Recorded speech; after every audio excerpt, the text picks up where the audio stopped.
The Midwinter Ward, a Yuletide story by Scott Marlowe. Chapter 1. Wardkeeper Elara Millwright stepped into the storm. Wind struck her like a physical blow, driving snow sideways across the small clearing. She pulled the cabin door shut behind her until the latch caught with a solid click, then settled her deep green patroller's cloak with its silver owl clasp tighter over leather armor and furs.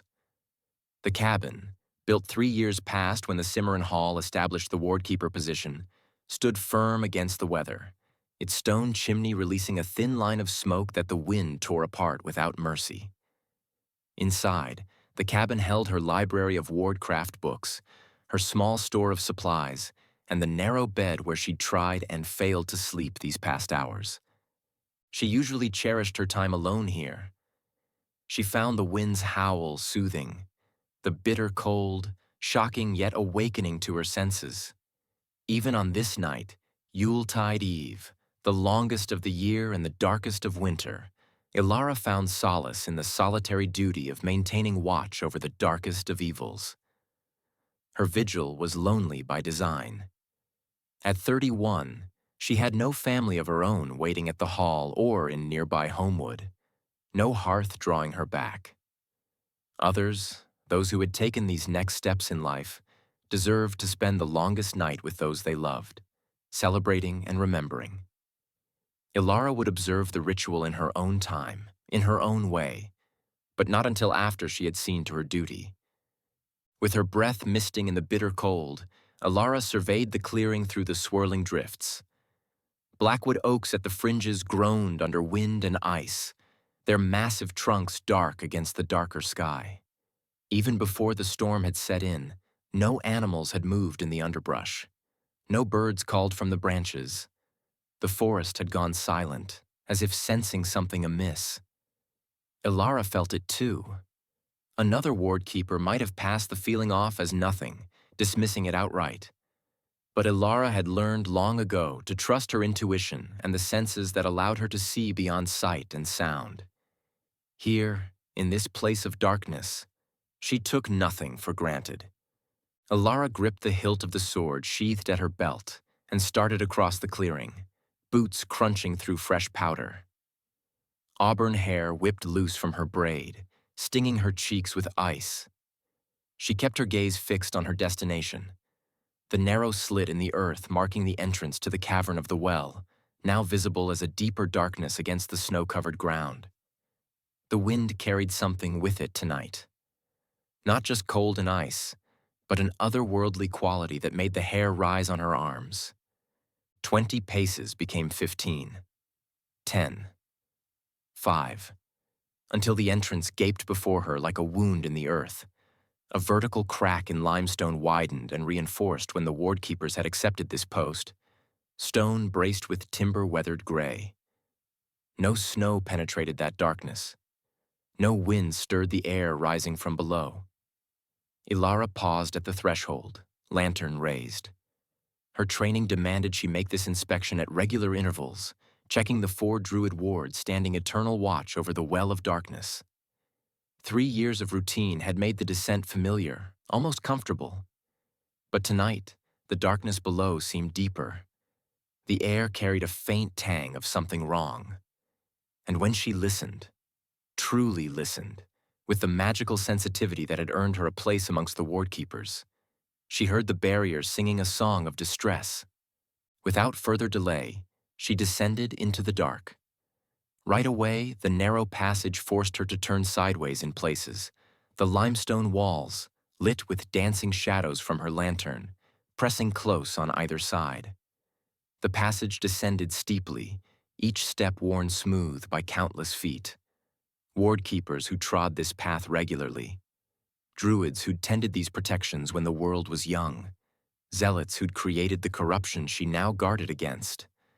A fine layer of dust, a testament to age and abandonment, covered everything. Even the steps, though she'd walked this path as recently as this afternoon. The air grew no warmer as she descended, but a stillness, stale and chilled and smelling of old stone and something darker, soon replaced the cold of the surface storm.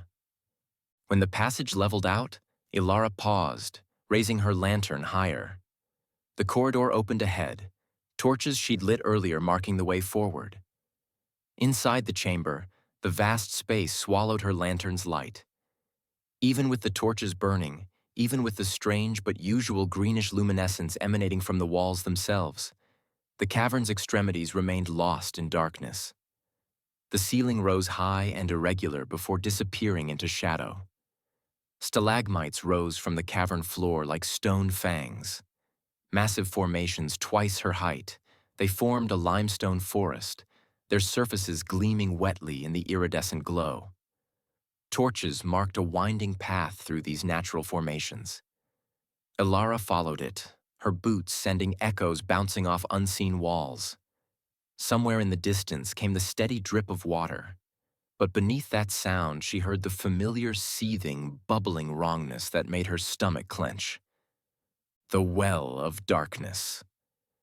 The path twisted between formations that blocked her view until she turned each corner. Then the torches ended, and she saw the raised platform. The dais rose from the cavern floor on carved stone steps that encircled it entirely. Unblemished, despite the centuries, the steps themselves showed no wear, as if the stone resisted the passage of time. And at the top of those steps, arranged in a perfect circle, the 4 druid wards. Each monolith stood 10 feet tall, gray stone carved to resemble hooded figures in robes. Their details remained sharp despite their age. Faces hidden within deep cowls, arms outstretched with palms held outward as if pushing against unseen forces. Each statue faced inward toward the center of the dais, toward the raised platform where the well waited. 5 centuries of vigilance had not softened the severity of their forms, nor worn the clarity of the runes carved along their sleeves and hems. The druids who had shaped them died long ago, their order scattered to memory and legend.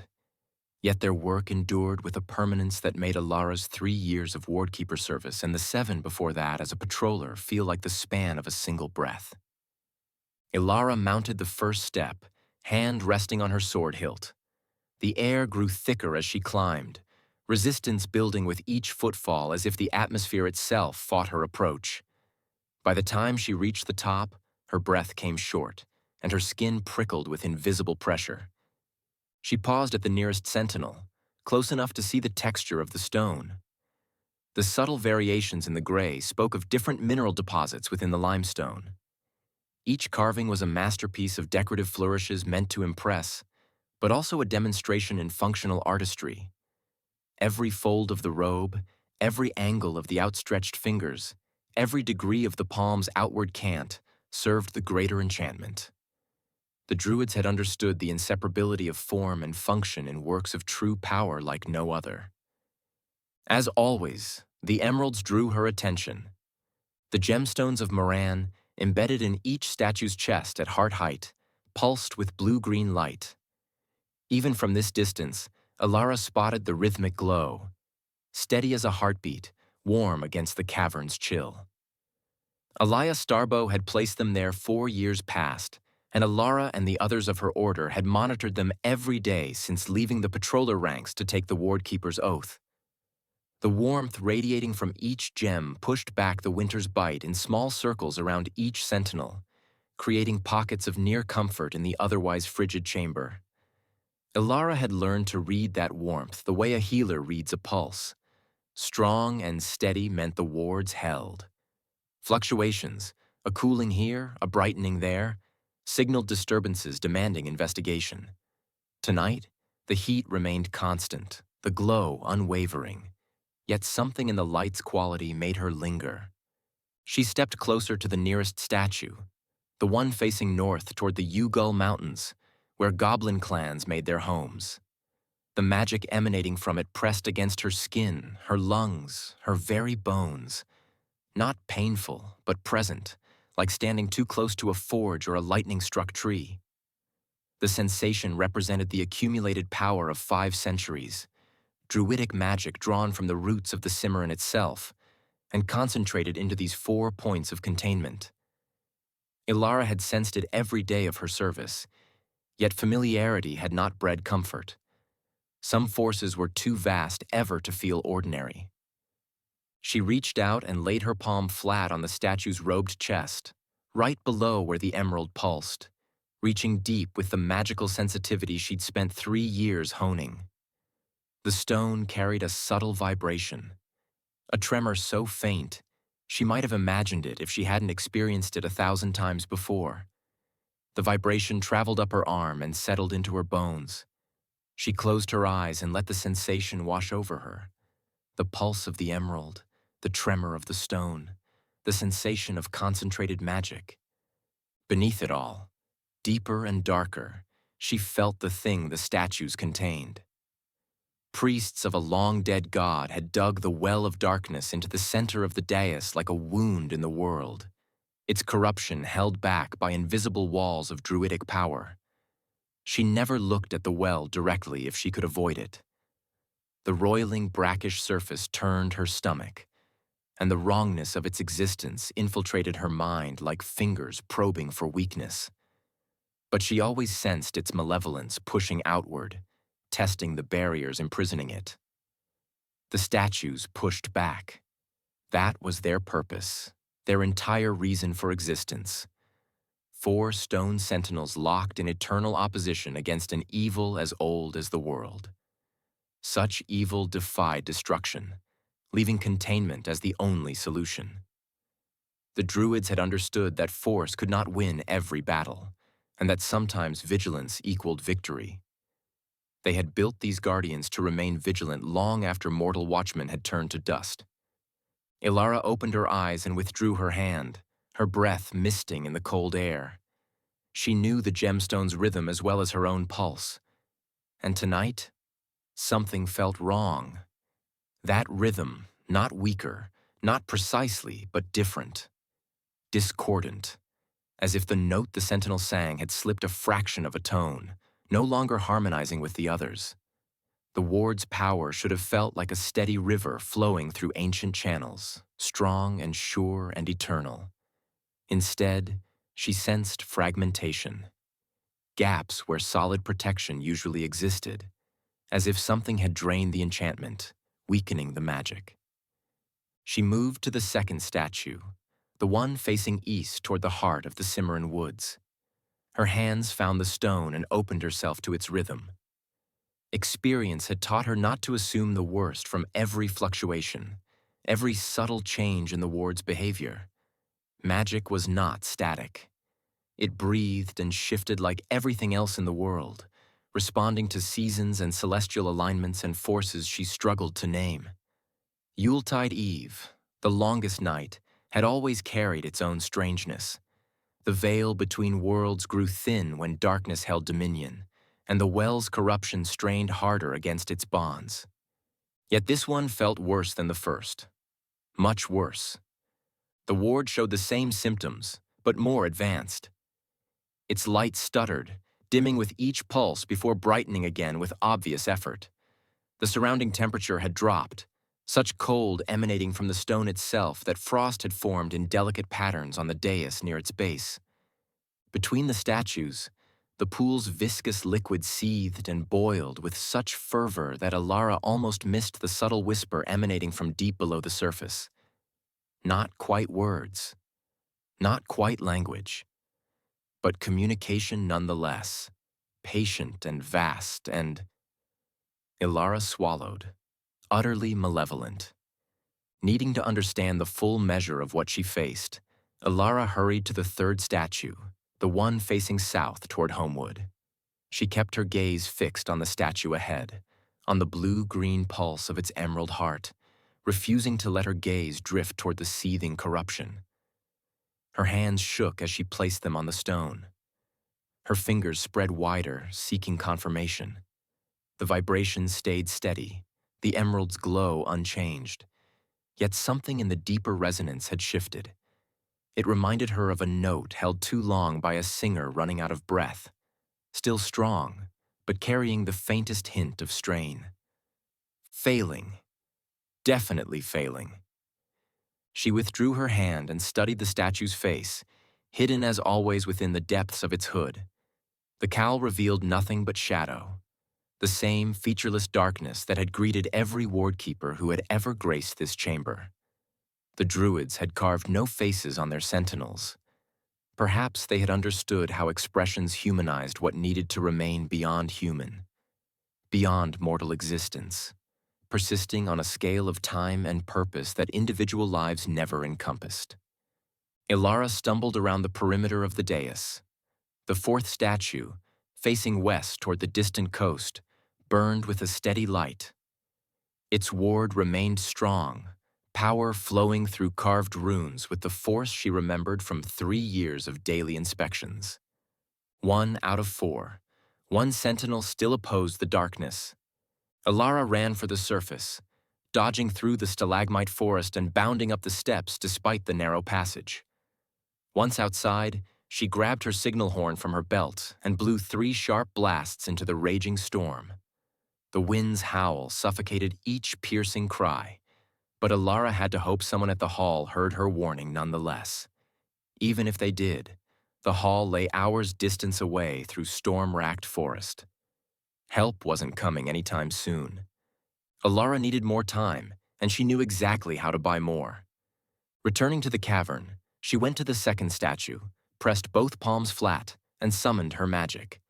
As a wardkeeper, Elara had trained to monitor and maintain the druid ward so the evil that gripped the forest 4 years ago never did so again.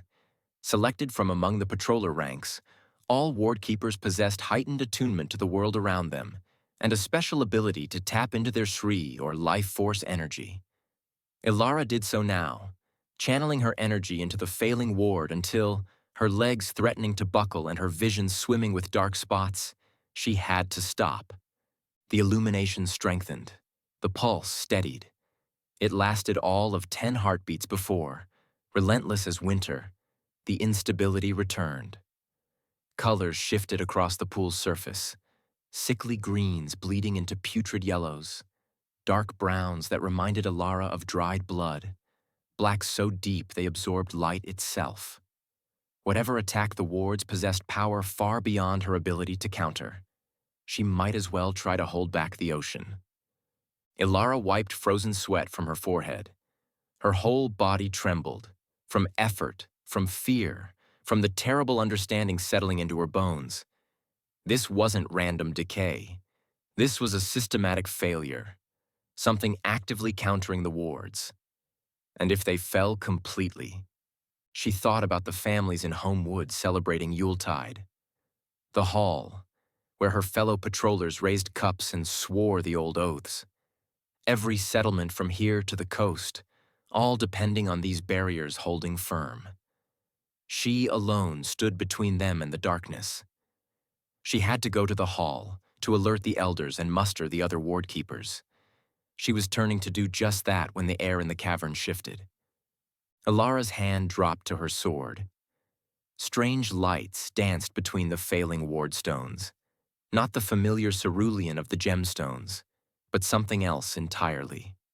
Ghostly flames weaving through the darkness with unmistakable purpose, casting shadows that shouldn't exist. The flames moved closer, illuminating nothing while somehow remaining perfectly visible.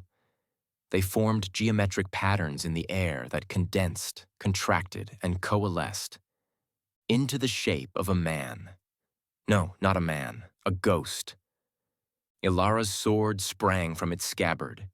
Impossible as it seemed, despite her belief that some thread of protection endured, the druid wards had already failed. The well of darkness was unleashing its unholy power, and the spirits of the undead were already roaming free. Elara raised her sword, uncertain what effect it might have on a ghost. But her duty demanded she stop this evil from spreading, no matter the cost. She would make sure the spirit paid the steepest of prices before she fell. Chapter 2.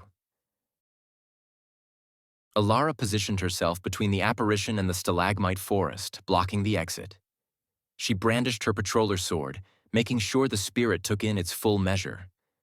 But besides shifting in and out of translucency, the ghost didn't move. It simply floated there between the failing wardstones, tall and broad-shouldered, while bearing itself with the unconscious authority of someone long accustomed to command. The creature wore ghostly armor, hardened leather and a deep green cloak that Elara swore resembled the standard issue of the king's patrollers. But the design belonged to another age, the cut looser through the shoulders, and the clasp, a silver owl like her own, like all patrollers of the Simmaron Hall wore. Worked in a style Elara had seen only in historical texts. Dark hair swept back from a strong-featured face, weathered with the marks of someone who had, in life, spent decades in the woods. Its eyes burned with the violet fire of the undead. Unsure what to do next, a shock coursed through Elara when the apparition not only spoke, but said her name.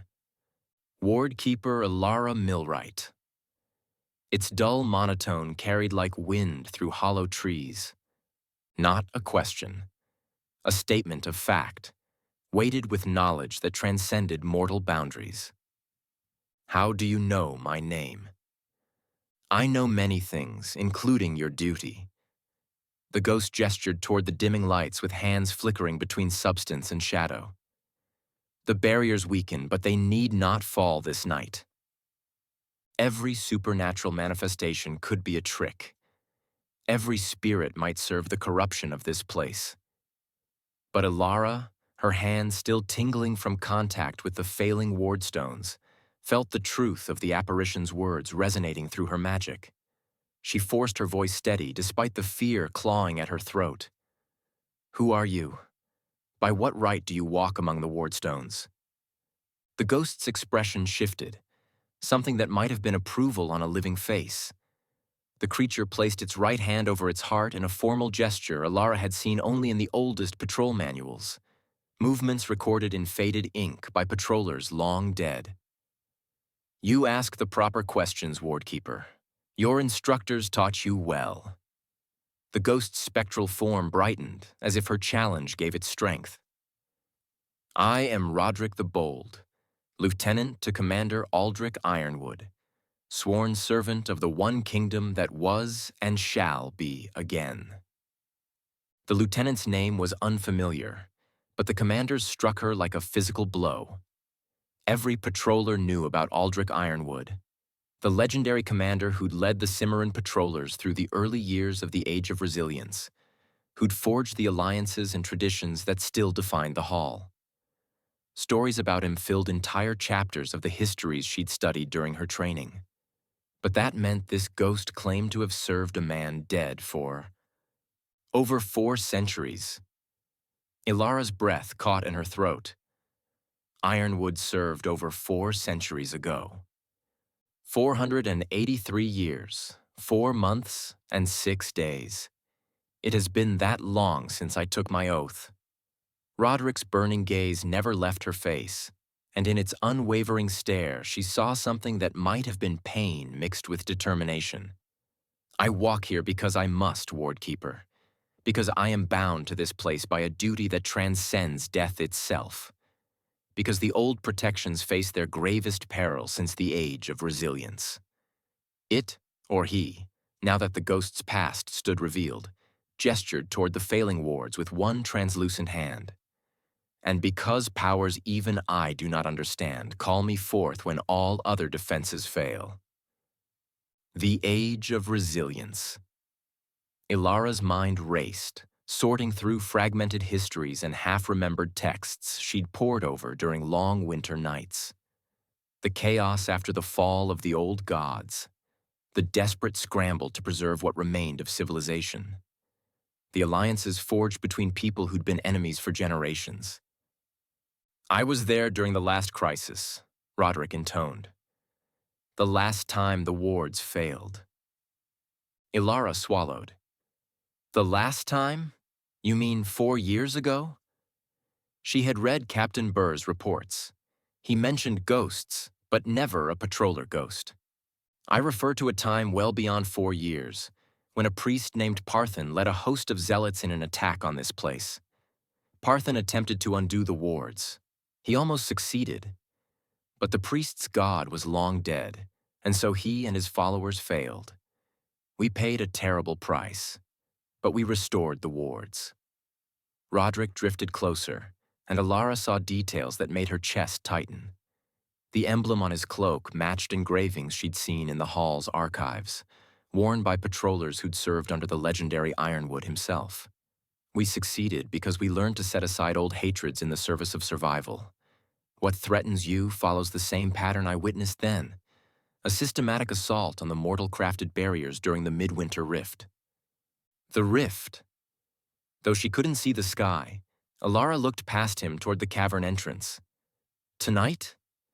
Tonight. When the barriers between worlds grow thin, when the magic of old is at its weakest. Like the time before, dark forces seek to take advantage. The Midwinter Rift arrived like a celestial body screaming through the heavens, its timing unpredictable and irregular. Only the most prescient of soothsayers, shamans, and magi could foresee its coming. Even then, such prophecies were more often wrong than right. Like a tree falling in an empty woods, it usually came and went with no one noticing. Scholars and patrollers alike believed this was for the best. Since no one knew about it until it had already happened, no one could exploit its crippling impact on long-standing magic. Elara agreed with that assessment. Her training told her what the rift would do to the druid wards containing the Well of Darkness. None of it was good. But the rift had occurred many times over the past 500 years since the druids enchanted the warding statues. By itself, the rift happening now didn't explain the near collapse of the warding magic. Something else was at play. The ghost spoke of a prior assault during the rift. She wondered about the details. Roderick's spectral form flickered, drawing Elara's thoughts back to the here and now. 453 years ago, almost to the hour, I stood where you stand now. We had no wardkeepers then, but still I watched the wards begin their slow failure. Felt the same dread you feel. His burning stare fixed on her with an intensity that made her want to retreat a step, but she held her ground. And understood, as you must, that no single guardian can stop what's coming. Elara's hand tightened on her still-drawn sword. You're telling me the wards will fail regardless of what I do. I am telling you that alone, you cannot prevent it. But you are not alone, Wardkeeper. Not anymore. The ghostly lieutenant faced the Well of Darkness. Elara saw something like weariness in his bearing, the exhaustion of someone who'd carried a burden far too long. The corruption isn't seeping outward. Something operating with methodical purpose draws it out. The pattern of failure among these wardstones isn't random decay. Someone is attacking the wards. Elara's stomach dropped as understanding flooded through her. She suspected as much as soon as she reached into the statues, but she didn't want to believe it. She believed it now. Deliberately weakening them, but who? Who does this and how? Lord Grawl. Roderick's spectral form brightened with what might have been anger, his edges becoming more defined as emotion gave him substance. The goblin warlord has learned much about ancient magic since his last assault on the Simmaron. He has timed his assault to perfection. Grawl, who attacked the Simmaron Hall 4 years ago when a bargain with a Citheri witch had all but opened the borders to him. But no one had heard anything from the Lord of Greth since that time. What changed? Why now? More importantly, how did he know about the Midwinter Rift? Elara asked. Grawl is a warlord, not a magi. Besides that, predicting it is as difficult as hitting a bullseye from 100 paces in a windstorm. If our own scholars have never been able to do it, how did a goblin figure it out? Roderick's expression darkened, and his brows narrowed. Never underestimate your enemy, patroller. Elara frowned, saying nothing because she knew he was right. His shamans hear the whispers of the elder spirits. They commune with the dead and make blood pacts with creatures of the night you would scream in fright to look upon. Their knowledge runs deeper than anything preserved in your hall's libraries. Such knowledge informed them of the Midwinter Rift's arrival, and so Lord Graal set his plan in motion. From behind the veil, I have watched Graal's forces launch raids in distant lands, places not connected to the Simmaron in any way except for the lines of power running in all directions from this place. The ley lines, Elara said. The Cavern of the Well is singular in its power, yet other sacred sites connect to it, like spokes on a wheel with this place at its center.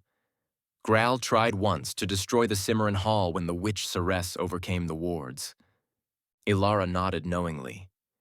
The strategy nearly worked, but we strengthened the wards and appointed patrollers like myself to stand constant guard over this place to ensure something like that never happens again.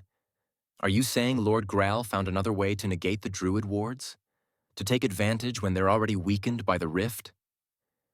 Graal knows how the sacred sites share power. His forces may not have crossed into the Simmaron of late, but neither have they sat idle in their mountain fortress. They destroy the sacred sites, disrupting the ley lines and weakening the foundations supporting what you see here. On this night, the longest of winter, when the forces of the world stretch the energies to their limit, the destruction of the ley lines is the catalyst to a longer-lasting failure of the rift-weakened wards. The shrines, the mountain sanctuaries where goblin shamans had practiced their traditions since before the fall. Elara had heard reports of attacks. Like her superiors, she dismissed them as the usual border conflicts that flared and died like summer storms. Goblins practiced war, even against their own kind, like a woodsman practices woodcraft. Graal has prepared this assault for years, undermining the magical infrastructure while your hall focused on defending settlements and trade routes. Roderick's tone held grudging respect alongside condemnation, the acknowledgement of a skilled enemy even while opposing him. He knows what unleashing the Well's corruption will do to the Simmaron because he saw it firsthand 4 years ago. What better way to bring down his enemy than from within?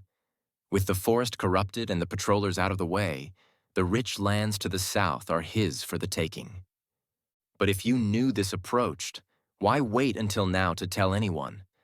And where were you 4 years ago when the Sithari witch disabled the wards? I told you, I appear when the need is greatest. That time, others heeded the call and preserved the wards. If they had failed, perhaps the forces binding me here would have awakened me. Be thankful they did not. My presence means the direst of circumstances has come to pass. How do I know you aren't part of this? Elara asked. Maybe the forces you speak of sent you here as a distraction, or to lead me astray while the wards fail completely.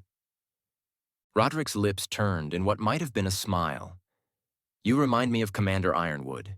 He never trusted easily either. Never accepted claims without evidence. The ghost drew himself up, hands clasped behind his back. Very well, Wardkeeper. Test me as you must. Ilara's mind searched for questions not easily answered by any text. Public knowledge proved nothing. Anyone could recite dates and names. She needed something that existed in the oral traditions.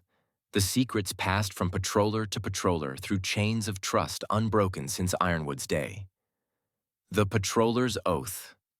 Recite it as spoken in your time. Roderick's intonation dropped into ritual cadence, each word placed with the care of someone who'd spoken them 1,000 times and meant them in every instance. By oak and iron, by star and stone, I swear to serve the crown that shall be again, to guard the frontier from all threats, within and without, to protect those who cannot protect themselves, to honor the compact between the world of men and the realm of the Fae, to stand watch when others sleep, to hold the line when others flee, to remember that duty transcends comfort, safety, or even life itself.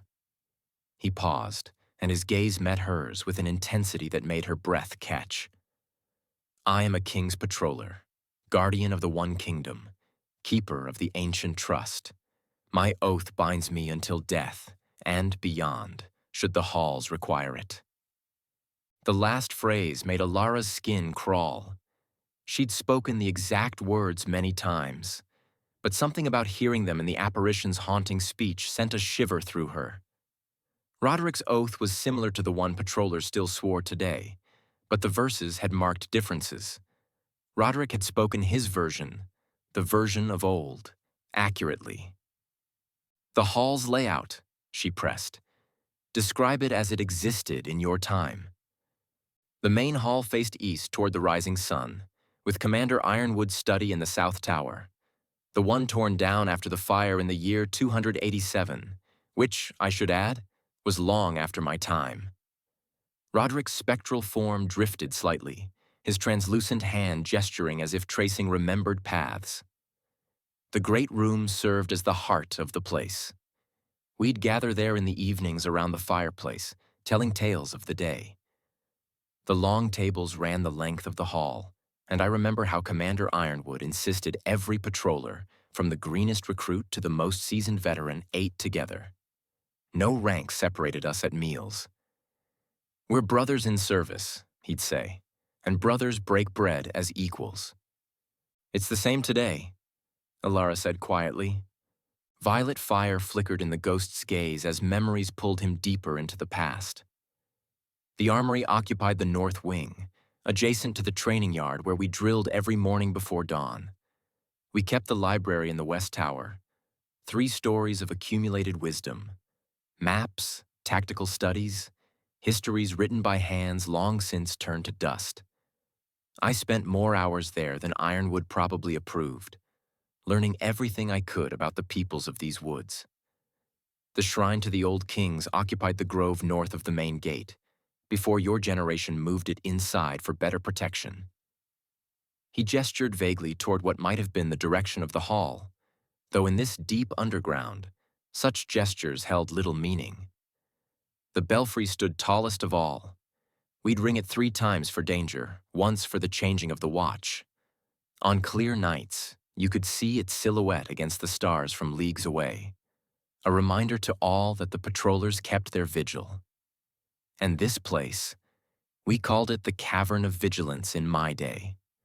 We spoke of the well of darkness in whispers, if at all. Too much knowledge of what lay here might draw the curious or the ambitious. Every detail matched the fragmentary records Elara had studied during her early patroller training, before she had accepted the mantle of a wardkeeper.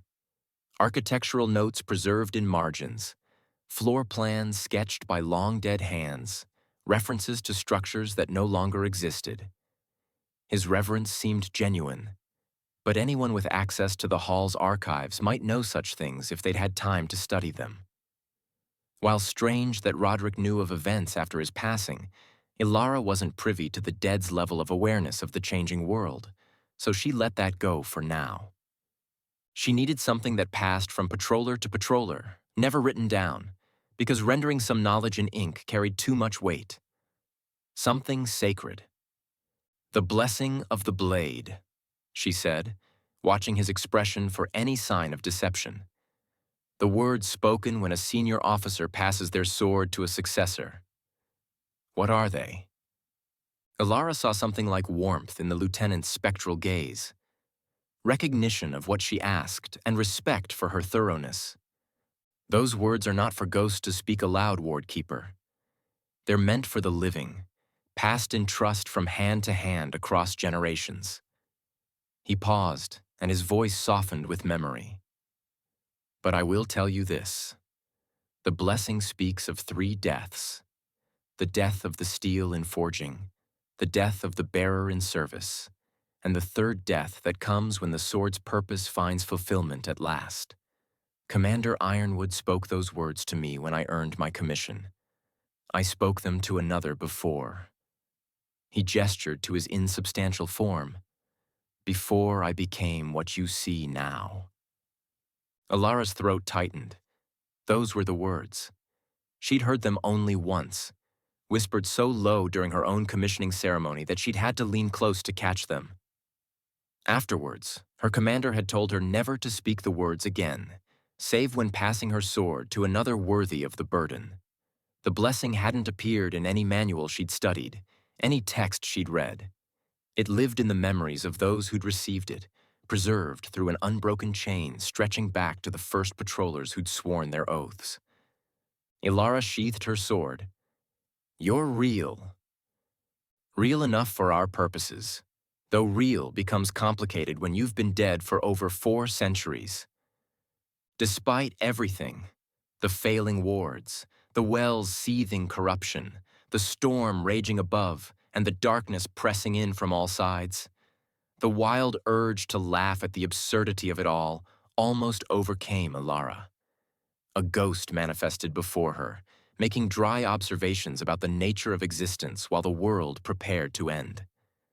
Laughter was medicine for the soul, her mother sometimes said, but now was neither the time nor the place for it. "Tell me how to stop this," Elara said, turning to face the failing wards, feeling the weight of responsibility settle back across her shoulders. "Tell me what you did all those centuries ago. How did you save the woods?" Roderick moved to stand beside her, close enough to feel a strange chill radiating from his spectral form. Not the cold of winter, but something else. The absence of warmth, rather than its presence. "We walked away from this place," he said. "Abandoned the defensive position. Left the wards to fail while we journeyed deep into the Simmaron, to a place that holds power older than the corruption itself." His spectral gaze reflected both hope and warning. "And we trusted those we hated, because survival demanded we look past old prejudices to see the common enemy threatening us all." "Where?" Alara's stomach knotted. The thought of abandoning her post went against every instinct her training had instilled, every principle she'd sworn to uphold. "Where did you go?" "To the tomb of Delbin Kincaid." Roderick's form brightened as he spoke the name, as if the archdruid's memory gave him strength even now. The archdruid who first sealed the Well of Darkness created more than these wards. His final resting place holds knowledge and power sufficient to restore what's failing, but only if approached with proper intent and proper company. The path runs long and dangerous, and the tomb reveals its secrets only to those who prove themselves worthy through action rather than blood or birth. Elara knew of Delbin Kincaid.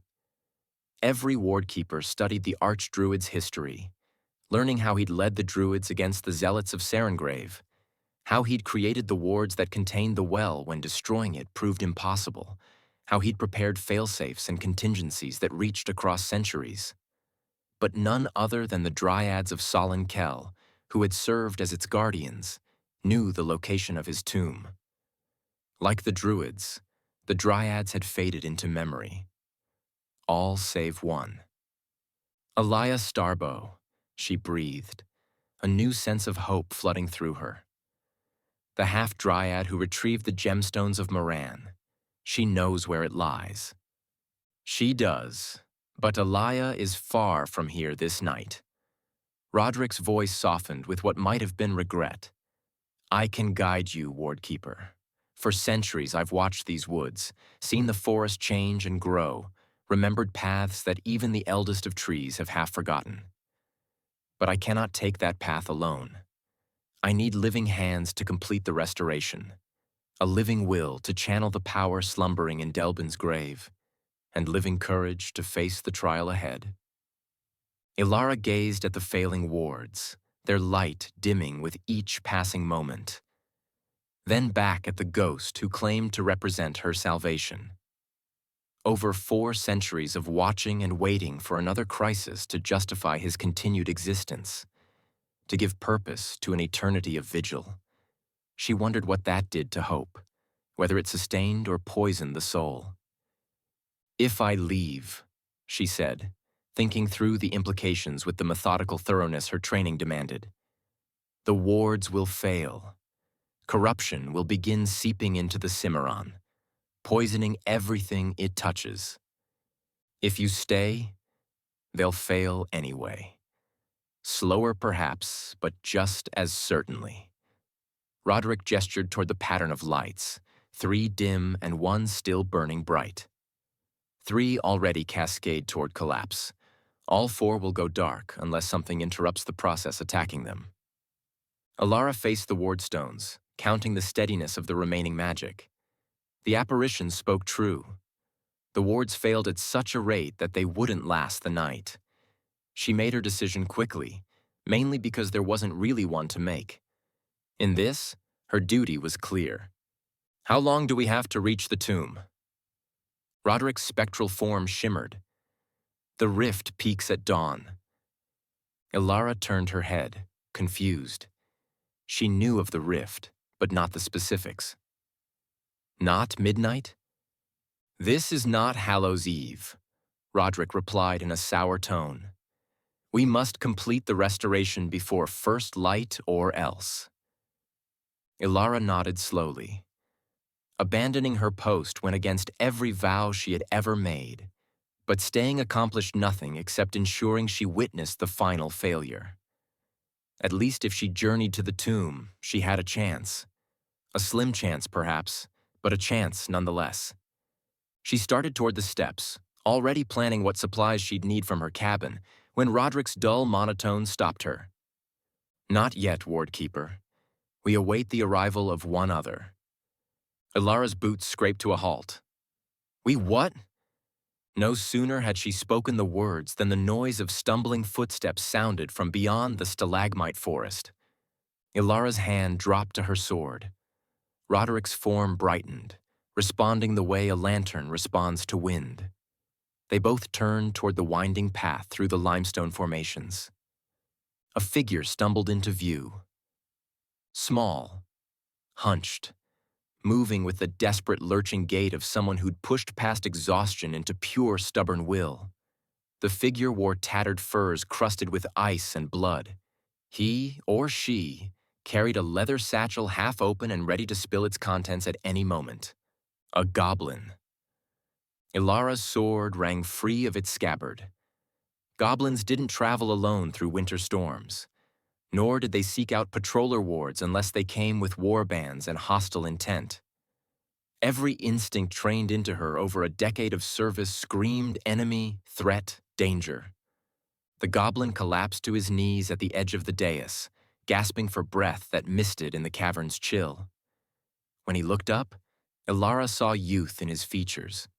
Barely past adolescence, if goblins aged anything like humans. His skin bore the gray-green tint common to mountain clans, darker around the eyes and mouth. Pointed ears lay flat against his skull, a sign of exhaustion or fear or both. And in his eyes, Elara saw not the cruel intelligence she expected, but desperate hope mixed with terror. I seek sanctuary with the guardians of the sacred places. The words came thick with accent but unmistakable in their formal phrasing. An ancient protocol, the kind predating current hostilities by centuries. The goblin swayed, fighting to stay conscious. I bring a warning and knowledge of the attack upon your wards. Blood dripped from wounds that crossed his torso. Defensive cuts, Elara noted with the detachment of someone trained to read combat. Marks that said this goblin had fought a retreat against someone skilled. I am Grimjaw, the goblin continued, each word costing him. His breathing came ragged and wet, suggesting at least one cracked rib. Shaman of Greth, and I am the only one, with the means, to stop what's coming. Grimjaw collapsed. His half-open satchel spilled its contents across the stone floor. Elara's breath caught as she saw what lay among bone fetishes and herb bundles. Crystals, perhaps half a dozen, with more protruding from the satchel, shaped like icicles and glowing with a pale, wintry blue. They pulsed with their own internal rhythm, and as she watched, that rhythm synchronized with the faltering beat of the gemstones of Moran embedded in the druid statues behind her. The same frequency, the same magical signature, as if someone had designed the crystals and the wards to work together. Elara kept one eye on the goblin and the other on the way he'd come, wondering if this was a trick, and others lurked in the shadows, waiting for her to let her guard down. He is alone, Roderick said, crossing spectral arms.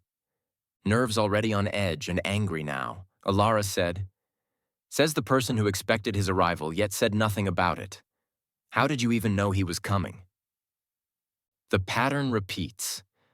Roderick spoke with the boredom of the undead, Elara's outburst meaning nothing to him.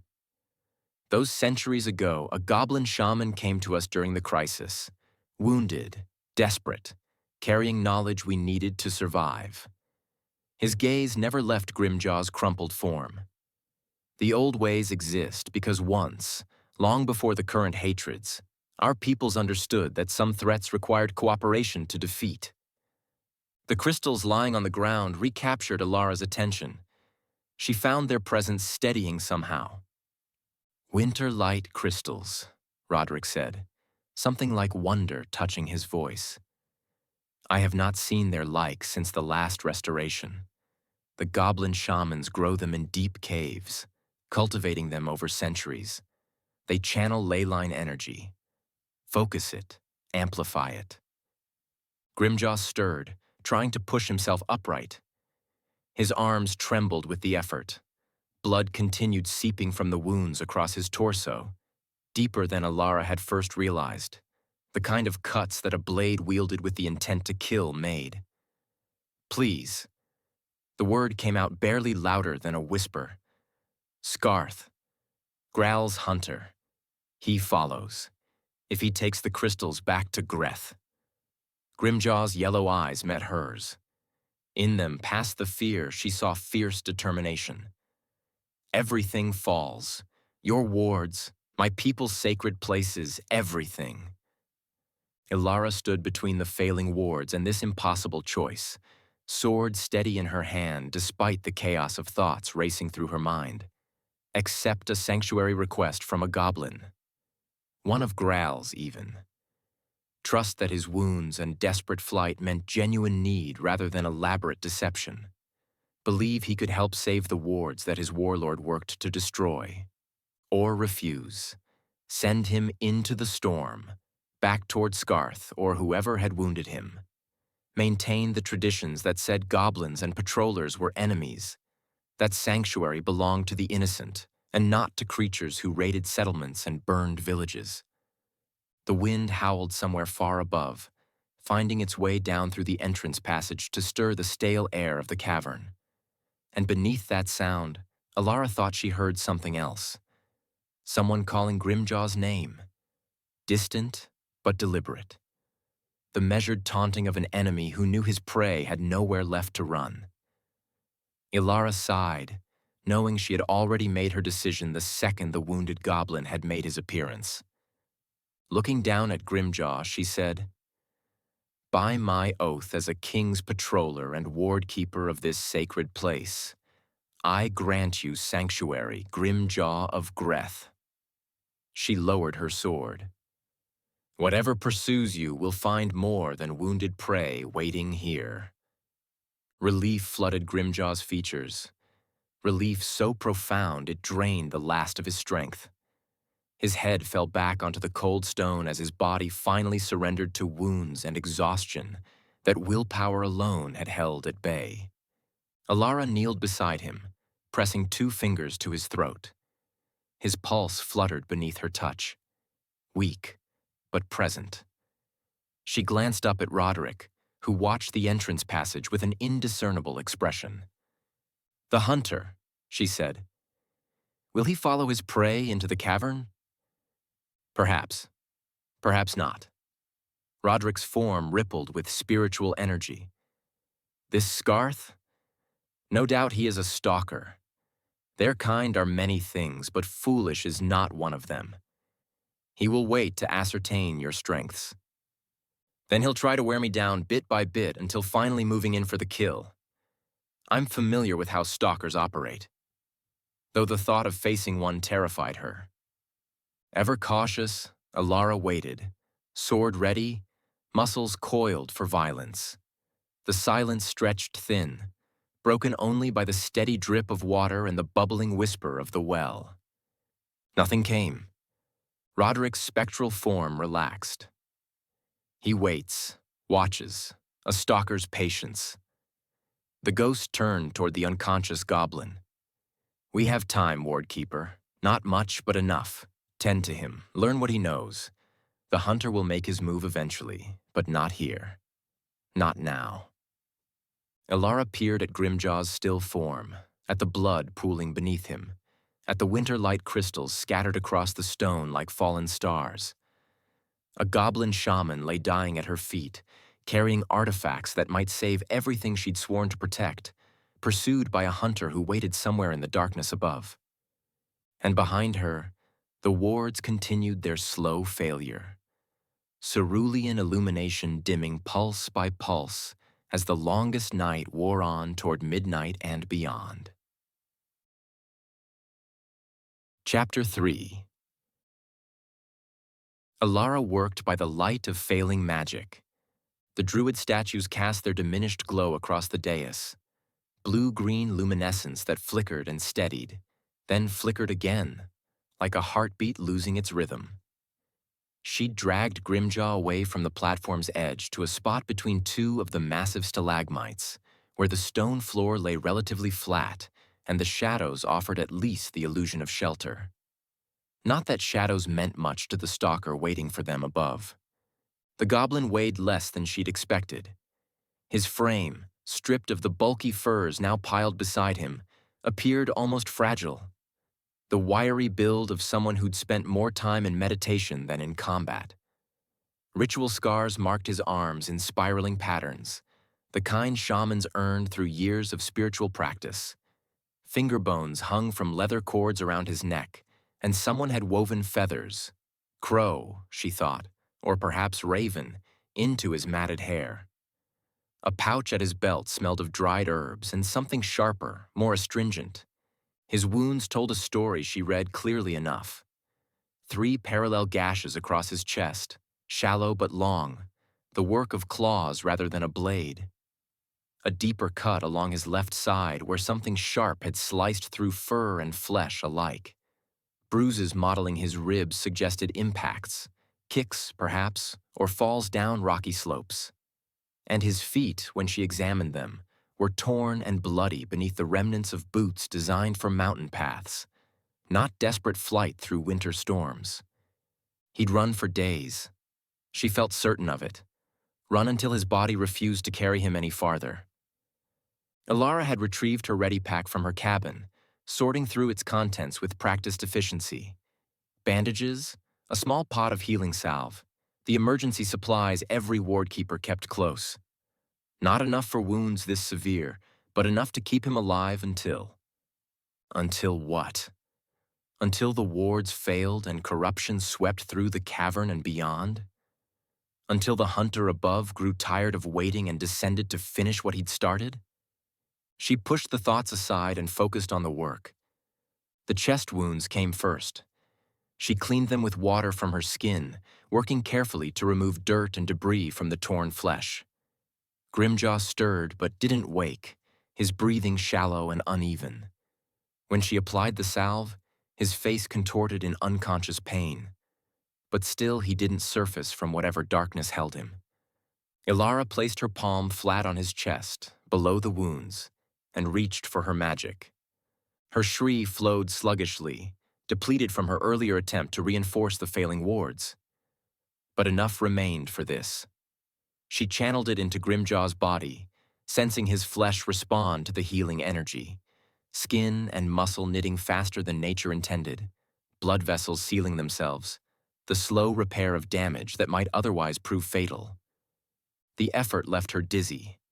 She sat back on her heels, breathing hard, waiting for the dark spots in her vision to clear. "You drain yourself." Roderick's voice sounded from somewhere behind her. She hadn't heard him approach, but then ghosts made no noise when they moved. "The journey ahead requires your strength. Careful you do not... The wards will fail regardless." Elara didn't glance up from her patient. "You said so yourself, Lieutenant. If he dies, we lose whatever knowledge he carries, whatever those crystals can do." She gestured toward the scattered winter light crystals, still glowing with pale blue luminescence. "Unless you'd prefer I let him bleed out. Remember, this was your idea." Silence. Then a dry, hollow sound echoed from the chamber's walls. It took Elara a moment to recognize it as laughter. Commander Ironwood would have liked you, Wardkeeper. He appreciated subordinates who argued back. Elara had to suppress a grin as she finished bandaging the chest wounds and moved to the cut along Grimjaw's side. Deeper here, requiring careful attention. The salve would help, but the wound needed to stay clean and closed if infection wasn't to set in. As she worked, her gaze kept drifting to the crystals. They lay scattered across the stone where they'd spilled from Grimjaw's satchel, half on the floor and the other half still in his pack. She'd peered inside long enough to count another half-dozen, making it 12 in all, though she was careful not to touch them. Each one unique in size and shape, but all sharing that same icicle-like formation, that same wintry blue glow that represented unknown magic. The light they cast seemed colder than the gemstone's radiance. Not unfriendly, but different. A different tradition. A different magic. And yet they pulsed in harmony with the failing wards, their rhythm matching the gemstone's faltering beat, as if responding to the same underlying power. "You called them winter light crystals?" Elara asked, not taking her focus from her work. "What are they, really?" Roderick drifted closer to the crystals, his spectral form casting no shadow despite the multiple sources of illumination. Elara glanced up, seeing the apparition studying them with an expression she couldn't quite name. Reverence, perhaps, or memory. "They are sacred artifacts," he said at last. "Grown in deep caves over generations, cultivated through shamanic rituals I never fully understood. The goblin elders guard them jealously, passing them down through lineages of spiritual leaders. That this goblin carries so many suggests either great trust from his teachers or great desperation." "Or deception," Elara said without thinking, her distrust of goblins surfacing by rote. "What do? They channel ley line energy, focus it, amplify it." Roderick gestured toward the druid statues, their emeralds pulsing weakly in the gloom. "The wards draw power from the earth itself, from currents flowing beneath the surface like underground rivers. But someone must shape that power, direct and contain it. The gemstones of Moran serve that purpose for the druid magic, the winter light crystals." He paused, choosing his words with care. "They serve a similar purpose in the shamanic traditions. Different source, different method, same underlying principle." Elara finished bandaging Grimjaw's side and sat back, studying the unconscious goblin with a new perspective. "You're saying goblin and druid magic work the same way?" "Not the same, but compatible." Roderick's form flickered. "Centuries ago, when the wards failed during the last rift, we discovered that truth through desperation. The druid protections alone couldn't hold against what attacked them. But when combined with the shamanic crystals," he spread his translucent hands, "the traditions reinforced each other, gaps in one system filled by strengths in the other. Together we achieved what neither could accomplish alone." Elara looked at the crystals again, their cold blue light so different from the warm glow of the gemstones. Different traditions, different peoples, different magics, but the same enemy. "That's what Graal fears," she murmured, understanding now. "Not the wards themselves, but what happens if humans and goblins work together to restore them. He's spent years destroying the sacred sites, weakening the ley lines, all the time knowing cooperation could defeat him." "Lord Graal is many things," Roderick said. "Cruel, ambitious, ruthless, but never foolish. His shamans have told him the old stories, even if he twists their meaning. He knows that divided, humans and goblins will eventually destroy each other. But united," the ghost's expression hardened. "United, they might build something he cannot overcome." A soft sound drew Elara's attention back to her patient. Grimjaw stirred, his face contorting as consciousness began its slow return. His fingers twitched, reaching for something not there. The satchel, perhaps, or the crystals themselves. His eyes opened. Confusion clouded his gaze. He stared at the cavern ceiling, at the stalagmites rising around him, at Elara's face hovering above his own. Then memory returned, and with it, fear. He tried to sit up, gasping as the movement threatened his wounds. Easy. Elara put a hand on his shoulder, holding him down. You're safe. I granted you sanctuary. I bandaged your wounds too, though you'll need proper healing when. She stopped, uncertain how to finish that sentence as uncertainty took hold once more. When this is over, when we survive, when there's time. Grimjaw's breathing steadied long enough for him to spot Roderick. A spirit, he said, bound to this place. You are... He squinted, as if trying to see something beyond the ghost's spectral form. You participated in the last restoration. The ritual wove your essence into the wards themselves. Roderick inclined his head. You see clearly, shaman. Few among the living possess such sight. My teachers... Grimjaw's voice cracked. He swallowed, tried again. My teachers spoke of the binding, how the restoration required sacrifice, a willing soul to anchor the renewed protections. They said a human made that sacrifice, a patroller who gave his existence so both peoples might survive. Elara frowned, her gaze locking onto Roderick.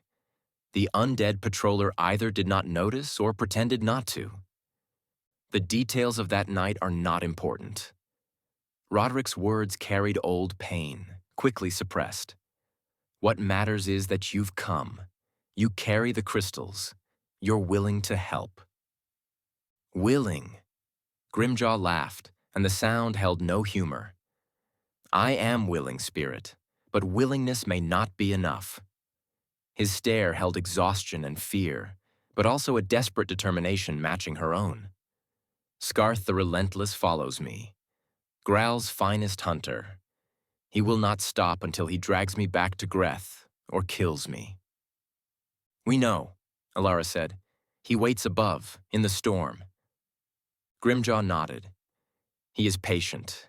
He will wait until we emerge, then strike when we're exposed. His hand moved to his bandaged side, fingers pressing against the wound there. This was his work. First, Growl's hunting beasts, but then Scarth, who pursues me alone now. He caught me 2 days past in the foothills. I thought I'd lost him in the storm, but Scarth never loses a trail. Never. Tell us what happened, Elara said. Tell us why you came here. Why did Growl send a hunter after one of his own shamans? Grimjaw closed his eyes. When he spoke, he sounded weary. I fled Greth because I learned of Growl's plan to attack your wards on this night of all nights, during the Midwinter Rift. He knows more about the ancient magic than anyone suspected. The young shaman's hands clenched into fists. For years, he's sent raiding parties to distant lands, not for plunder or conquest, but to destroy the sacred sites, the mountain shrines, the forest sanctuaries, every place where ley lines converge and power gathers. He told the war chiefs he sought to weaken our enemies, but I saw the maps in his war room. I saw how the destruction followed the lines of power. All led here, to this place. We know of Growl's strategy, Roderick said.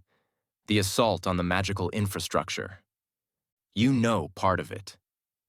Grimjaw opened his eyes, and in them, Elara saw something that looked almost like grief. What you don't know, what no one knows, is that Growl doesn't care about conquering the Simmaron. The rich lands to the south, the human settlements, the trade routes. He tells his followers that those are the prizes. But they're not. They're what he uses to motivate warriors too stupid to see the truth. Then what does he want? Elara asked. The well itself. Grimjaw's voice dropped to a whisper.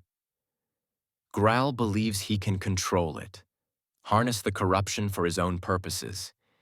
He thinks the zealots who created it were fools because they worshiped the darkness instead of commanding it.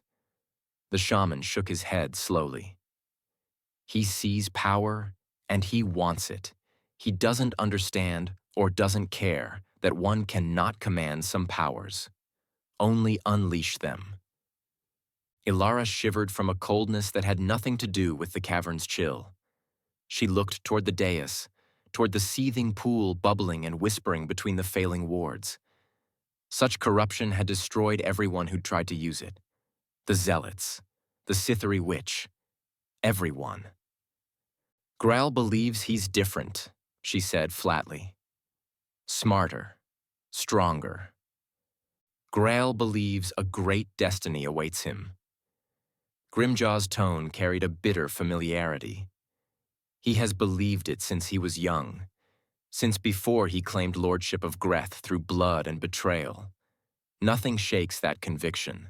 Not counsel, not evidence, not the wisdom of shamans who remember what the corruption did to our people in ages past.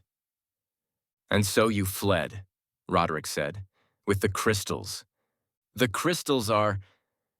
Grimjaw struggled to sit up again, and this time Elara helped him, propping him against a stalagmite. He winced but nodded in gratitude. They're sacred, entrusted to senior shamans and passed down through generations. I took them from the high shrine of Winter's heart before Growl's soldiers seized them for his war machine. You stole your people's sacred artifacts, Elara said, not accusing but trying to understand. I preserved them. Grimjaw's expression flashed with sudden fire. Growl meant to use them as weapons, to twist their purpose, channel their power into destruction rather than protection. I couldn't. His voice broke. I couldn't let him defile what my teachers spent their lives cultivating. What generations of shamans dedicated their lives to create? Silence fell over the cavern, broken only by the bubbling whisper of the well and the steady drip of water somewhere in the darkness. Elara studied the young shaman, seeing him clearly for the first time. Not an enemy, not a threat, but someone who had sacrificed everything, home, family, people, for the sake of principles he couldn't abandon. The crystals, she said finally. You said you can stop what's coming. How? What can they do that the gemstones of Moran cannot? Grimjaw heaved in a deep breath. He reached out for his satchel, drawing it near. Then he pulled out a crystal and held it so the pale blue glow illuminated his features. These crystals are inert, he said, their power dormant. To awaken them, sacred water must touch them while a shaman blesses them in a place of ancient power. His gaze drifted to Roderick before settling on Elara. Delbin Kincaid's tomb. That's why I came. That's the only place the restoration can happen. How do you know about the Archdruid's tomb? Elara asked. The old teachings. Grimjaw turned the crystal, watching light play across its faceted surface. Before Growl's rise, before the wars divided our peoples, the shamans kept records of the last restoration. They knew cooperation had saved both humans and goblins. They preserved that knowledge, passed it down in secret, even when speaking of such things became dangerous. His gaze met hers. I learned it from my teacher, Vex's soft whisper. She died last winter. Growl's soldiers. They wanted her knowledge. When she refused... I'm sorry, Elara said, meaning it. Grimjaw's gaze drifted while memories flitted through his mind. Finally, he nodded and said, Delbin's tomb contains a sacred spring, water that never freezes, fed by the same ley lines powering these wards. When the crystals touch that water, when a shaman speaks the proper words, they awaken. And awakened crystals placed correctly within the ward structure. We'll restore what's failing, Roderick finished. Fill the widening gaps created by Growl's campaign. bridge the damage to the ley line network with power from both traditions. Yes. Grimjaw returned the crystal to his satchel with careful reverence. But the ceremony requires both shamanic magic and warding power. A shaman alone cannot complete it. A wardkeeper alone cannot complete it. It must be both, together. Roderick's spectral form, grown steady during the conversation, shone brighter as he spoke. Almost 500 years ago, I stood in this cavern with a goblin shaman named Kethris the Wise. He carried crystals like these, though fewer. The sacred sites held more power then, before Graal's destruction began. We distrusted each other, hated each other in truth. The wars of the old gods were not so distant then. Our peoples had engaged in war for generations, and neither of us could forget the blood between us. He paused, and his luminous stare grew distant, as if he saw something beyond the cavern walls. But we marched together to Delbin's tomb nonetheless. Fought together against threats I will not name.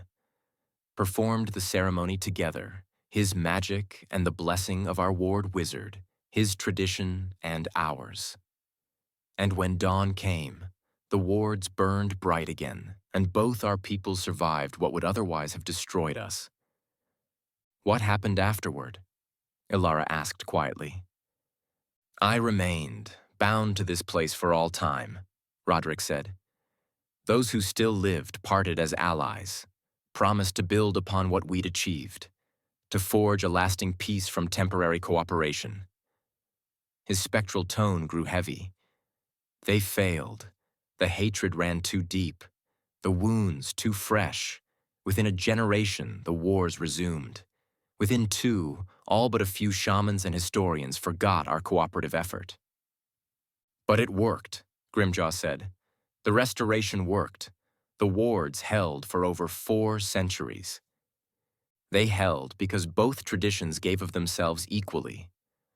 Because neither tried to dominate the other. Because in that moment, facing extinction, we found common ground that transcended everything we believed about each other. Roderick turned to Elara. The question now, Wardkeeper, is whether you can do the same. Whether you can fight beside a goblin and trust him enough to let him help save everything you've sworn to protect. Elara looked at Grimjaw. Young, wounded, exhausted, hunted. He'd given up everything.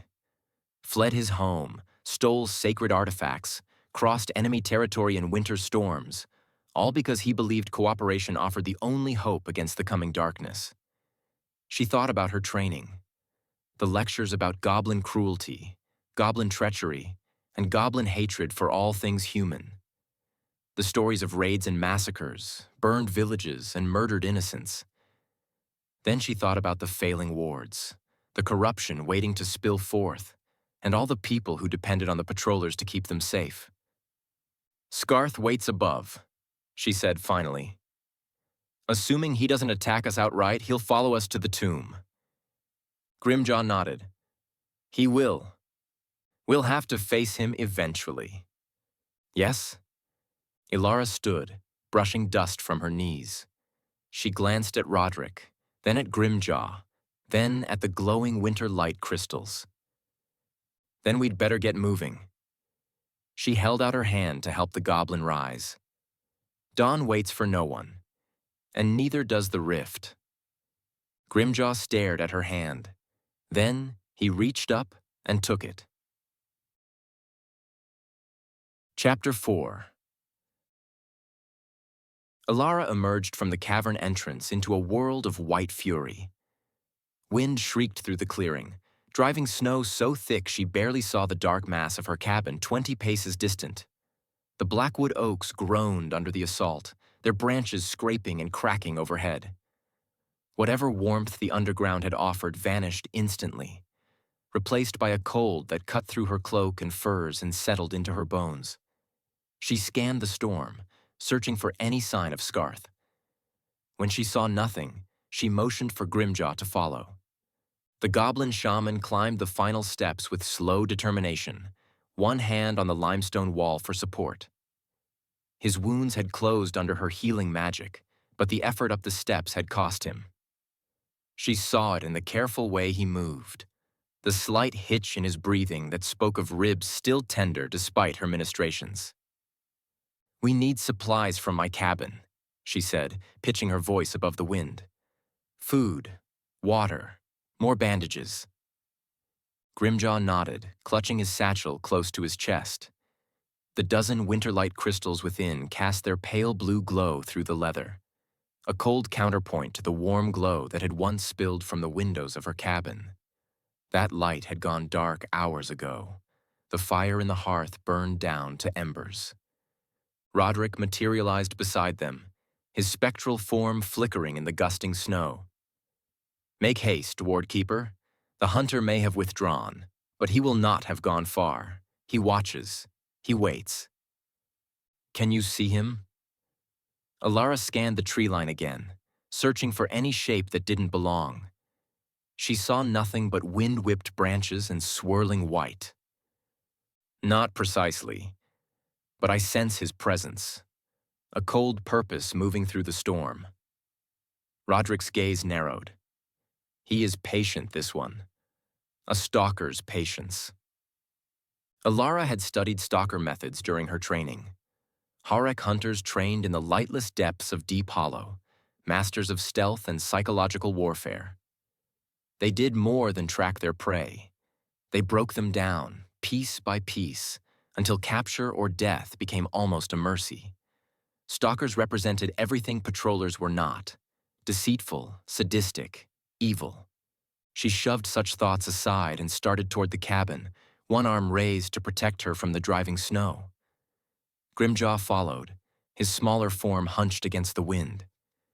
The 20 paces felt like 100, each step a battle against the storm's fury. Inside, the cabin offered blessed relief from the wind, if not the cold. Elara hurried, gathering supplies by the dim light filtering through frost-rimed windows. Dried meat, hard bread, a skin of water, another emergency kit with its bandages and healing salve, a length of rope, flint and steel. She paused at her small desk, where a single Yuletide candle remained unlit. She should have lit that candle hours ago, spoken the words of remembrance for those who'd served before her. Instead, she'd been underground, watching the wards fail and making alliances with goblins and ghosts. The ritual can wait, she told herself. The wards cannot. Grimjaw watched her from the door with eyes that saw more than they should. "The candle has meaning to you," he said. Elara stopped, not expecting the question. She wondered how much to tell this goblin, but since knowledge of the Yuletide candle gave him no advantage over her, she said, "It represents our past and future, a blessing for those who have fallen, a reminder that even during the darkest night, there is hope." She cinched her pack closed and slung it across her shoulders. "How do you feel? The tomb lies deep in the forest, and we only have until dawn. If you've changed your mind and don't think you can travel—" "I can travel," Grimjaw said in a weary tone.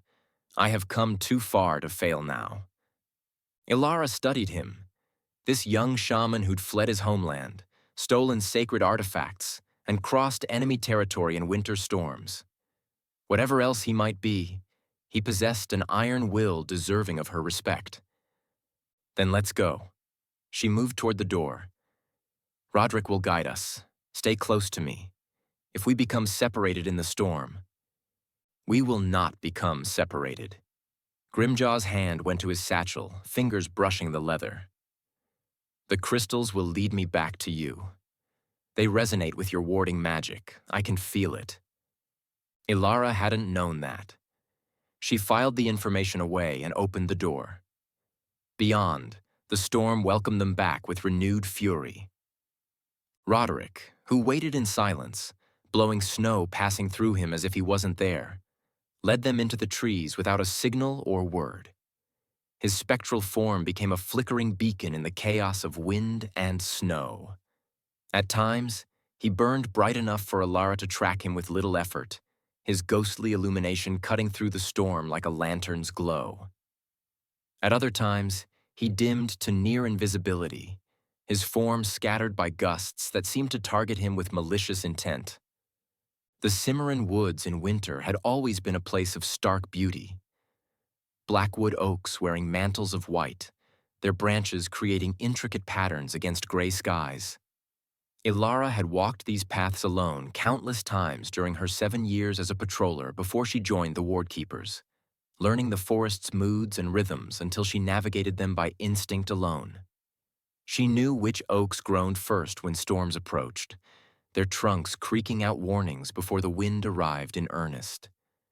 She knew where the deer bedded down in deep snow, and which clearings the wolves avoided for reasons even they seemed not to understand. The Simmaron had become her teacher, her companion, her charge. In exchange for her vigilance, it had given her something she hadn't expected to find in solitude: purpose. Her mother would have called it stubborn isolation. The grain merchant's daughter, who'd rushed away from a comfortable life in Millbrook, who'd traded warm hearths and familiar faces for frozen patrols and endless vigil.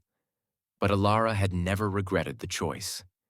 The Simmaron demanded everything: attention, discipline, strength of will, and in return asked nothing of her except honesty. The forest did not care about her past, her doubts, her fears. It cared only that she watched and listened and stood ready. In many ways, she knew the forest better than she knew herself. That was how she knew the corruption had already begun to spread even before she spotted the telltale signs. Nothing so obvious as the dramatic corruption from 4 years ago, where trees twisted into tortured shapes and the very earth bled dark ichor.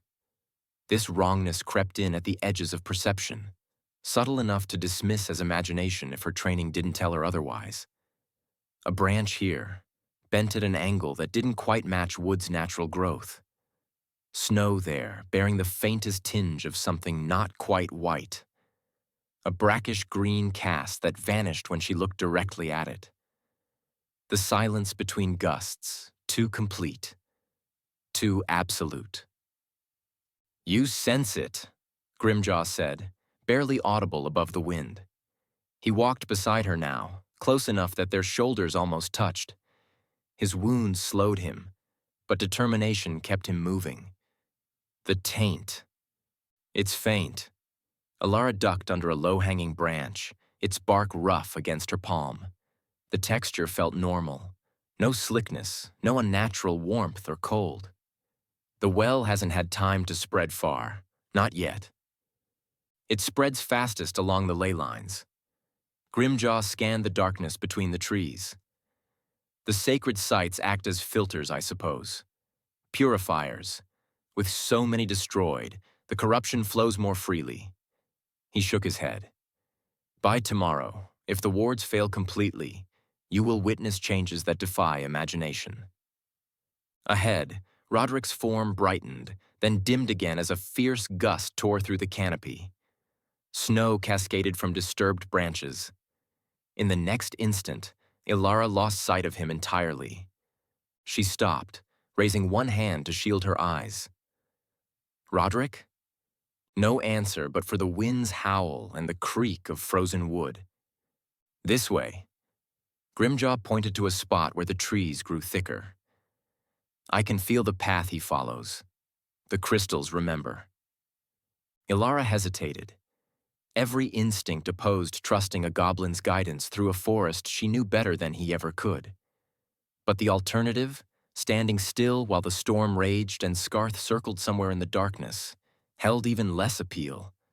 She followed Grimjaw between the massive trunks, one hand on her sword hilt.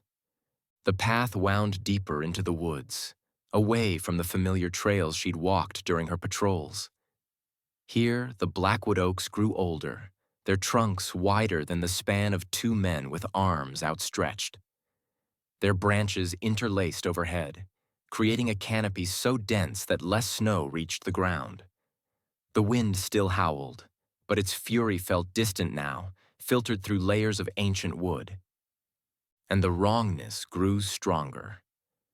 Elara noticed it first in the bark of a lightning-scarred oak, a tracery of lines that formed foreign, spidery patterns.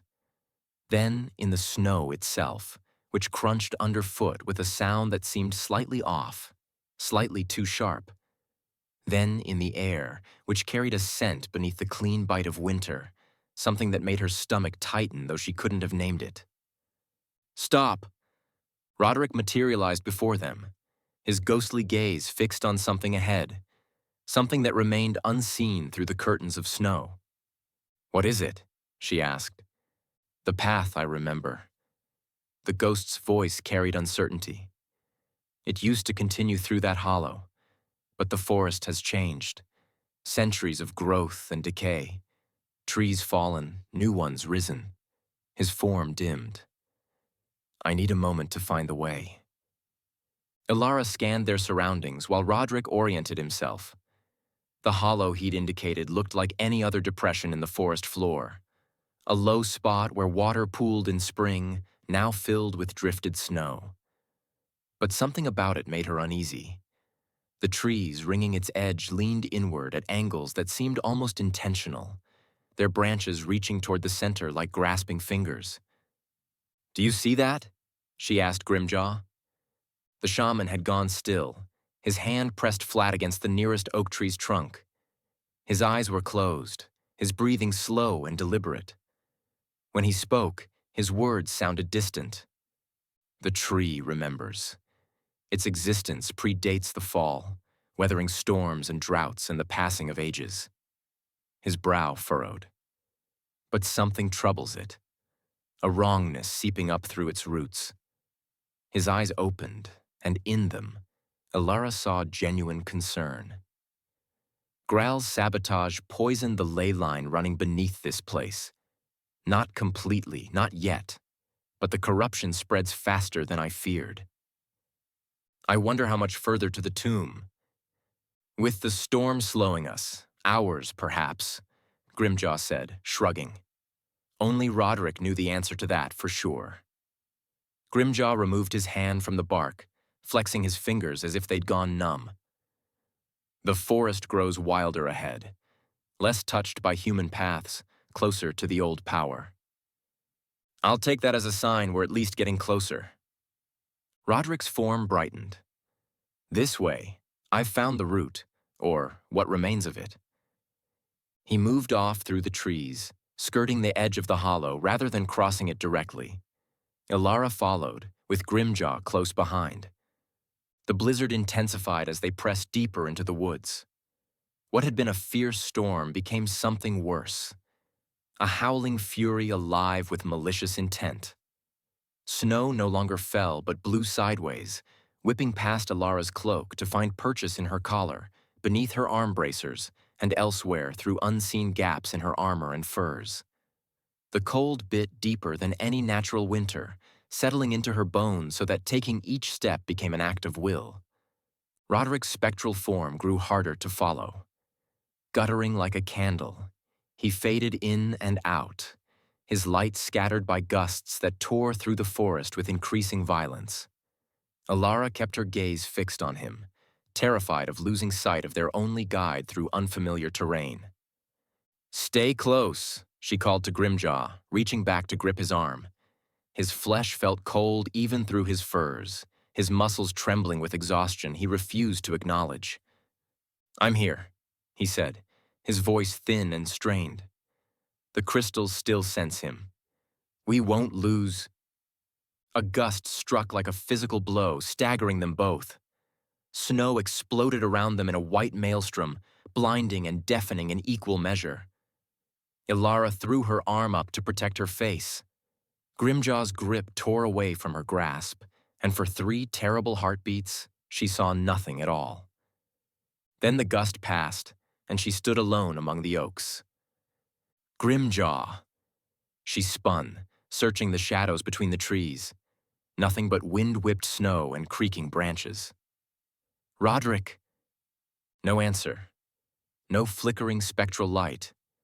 No small, hunched figure clutching a satchel of glowing crystals. Elara forced herself to breathe. Panic killed faster than the cold. She'd trained for situations like this, separated from her patrol, alone in hostile territory. Stay calm. Assess your surroundings. Find shelter if immediate danger threatens. Wait for contact if possible. But waiting meant losing time they didn't have. Dawn approached. The rift would peak whether she reached the tomb or not. She picked a direction, the way Roderick had been leading them, best she remembered, and probed ahead. The trees here grew closer together, their trunks forming a maze of dark shapes barely visible through the driving snow. She kept one hand on her sword hilt, the other trailing along the rough bark as she passed, using touch to navigate where sight failed. A sound reached her through the storm's howl. Faint. Rhythmic. Footsteps. Elara froze, straining to listen. The sound came again. The crunch of snow beneath boots, somewhere to her left. Moving parallel to her path, keeping pace. Grimjaw? She drew her sword, the blade hissing free of its scabbard. Roderick? Silence. Even the wind seemed to pause. Then, from the darkness ahead, a voice she recognized spoke her name. Elara. Not Grimjaw's thick accent, nor Roderick's hollow tones. A woman's voice, warm and familiar, carrying undertones of concern. Elara, where are you?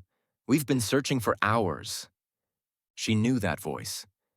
Commander Aldara Brightwater, her superior at the hall.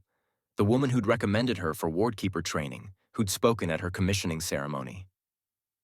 Commander? The word escaped before she could stop it. She stepped toward the voice, then caught herself. Commander Brightwater was at the hall. Hours of travel away, through a storm that made any journey near impossible. There was no way. No possible way. She was here. Come toward my voice. The commander's tone took on a note of urgency. Quickly, before the storm worsens. We have shelter nearby. Elara's grip on her sword tightened. Stalkers did more than track their prey. They broke them down, piece by piece. Fear, isolation, desperation. Psychological warfare was their greatest weapon. You're not real, she said to the darkness. Laughter. Commander Brightwater's, which Elara had heard 100 times in the hall's common room. How in the 9 hells did the stalker know her laugh? Of course I'm real. Elara, please, you're frightening me. Another voice joined the first, this one deeper. Male. She's confused. The cold does that. We need to get her inside. Sergeant Tomlin, her patrol partner from her first year as a patroller, long before she'd transferred to Wardkeeper duty.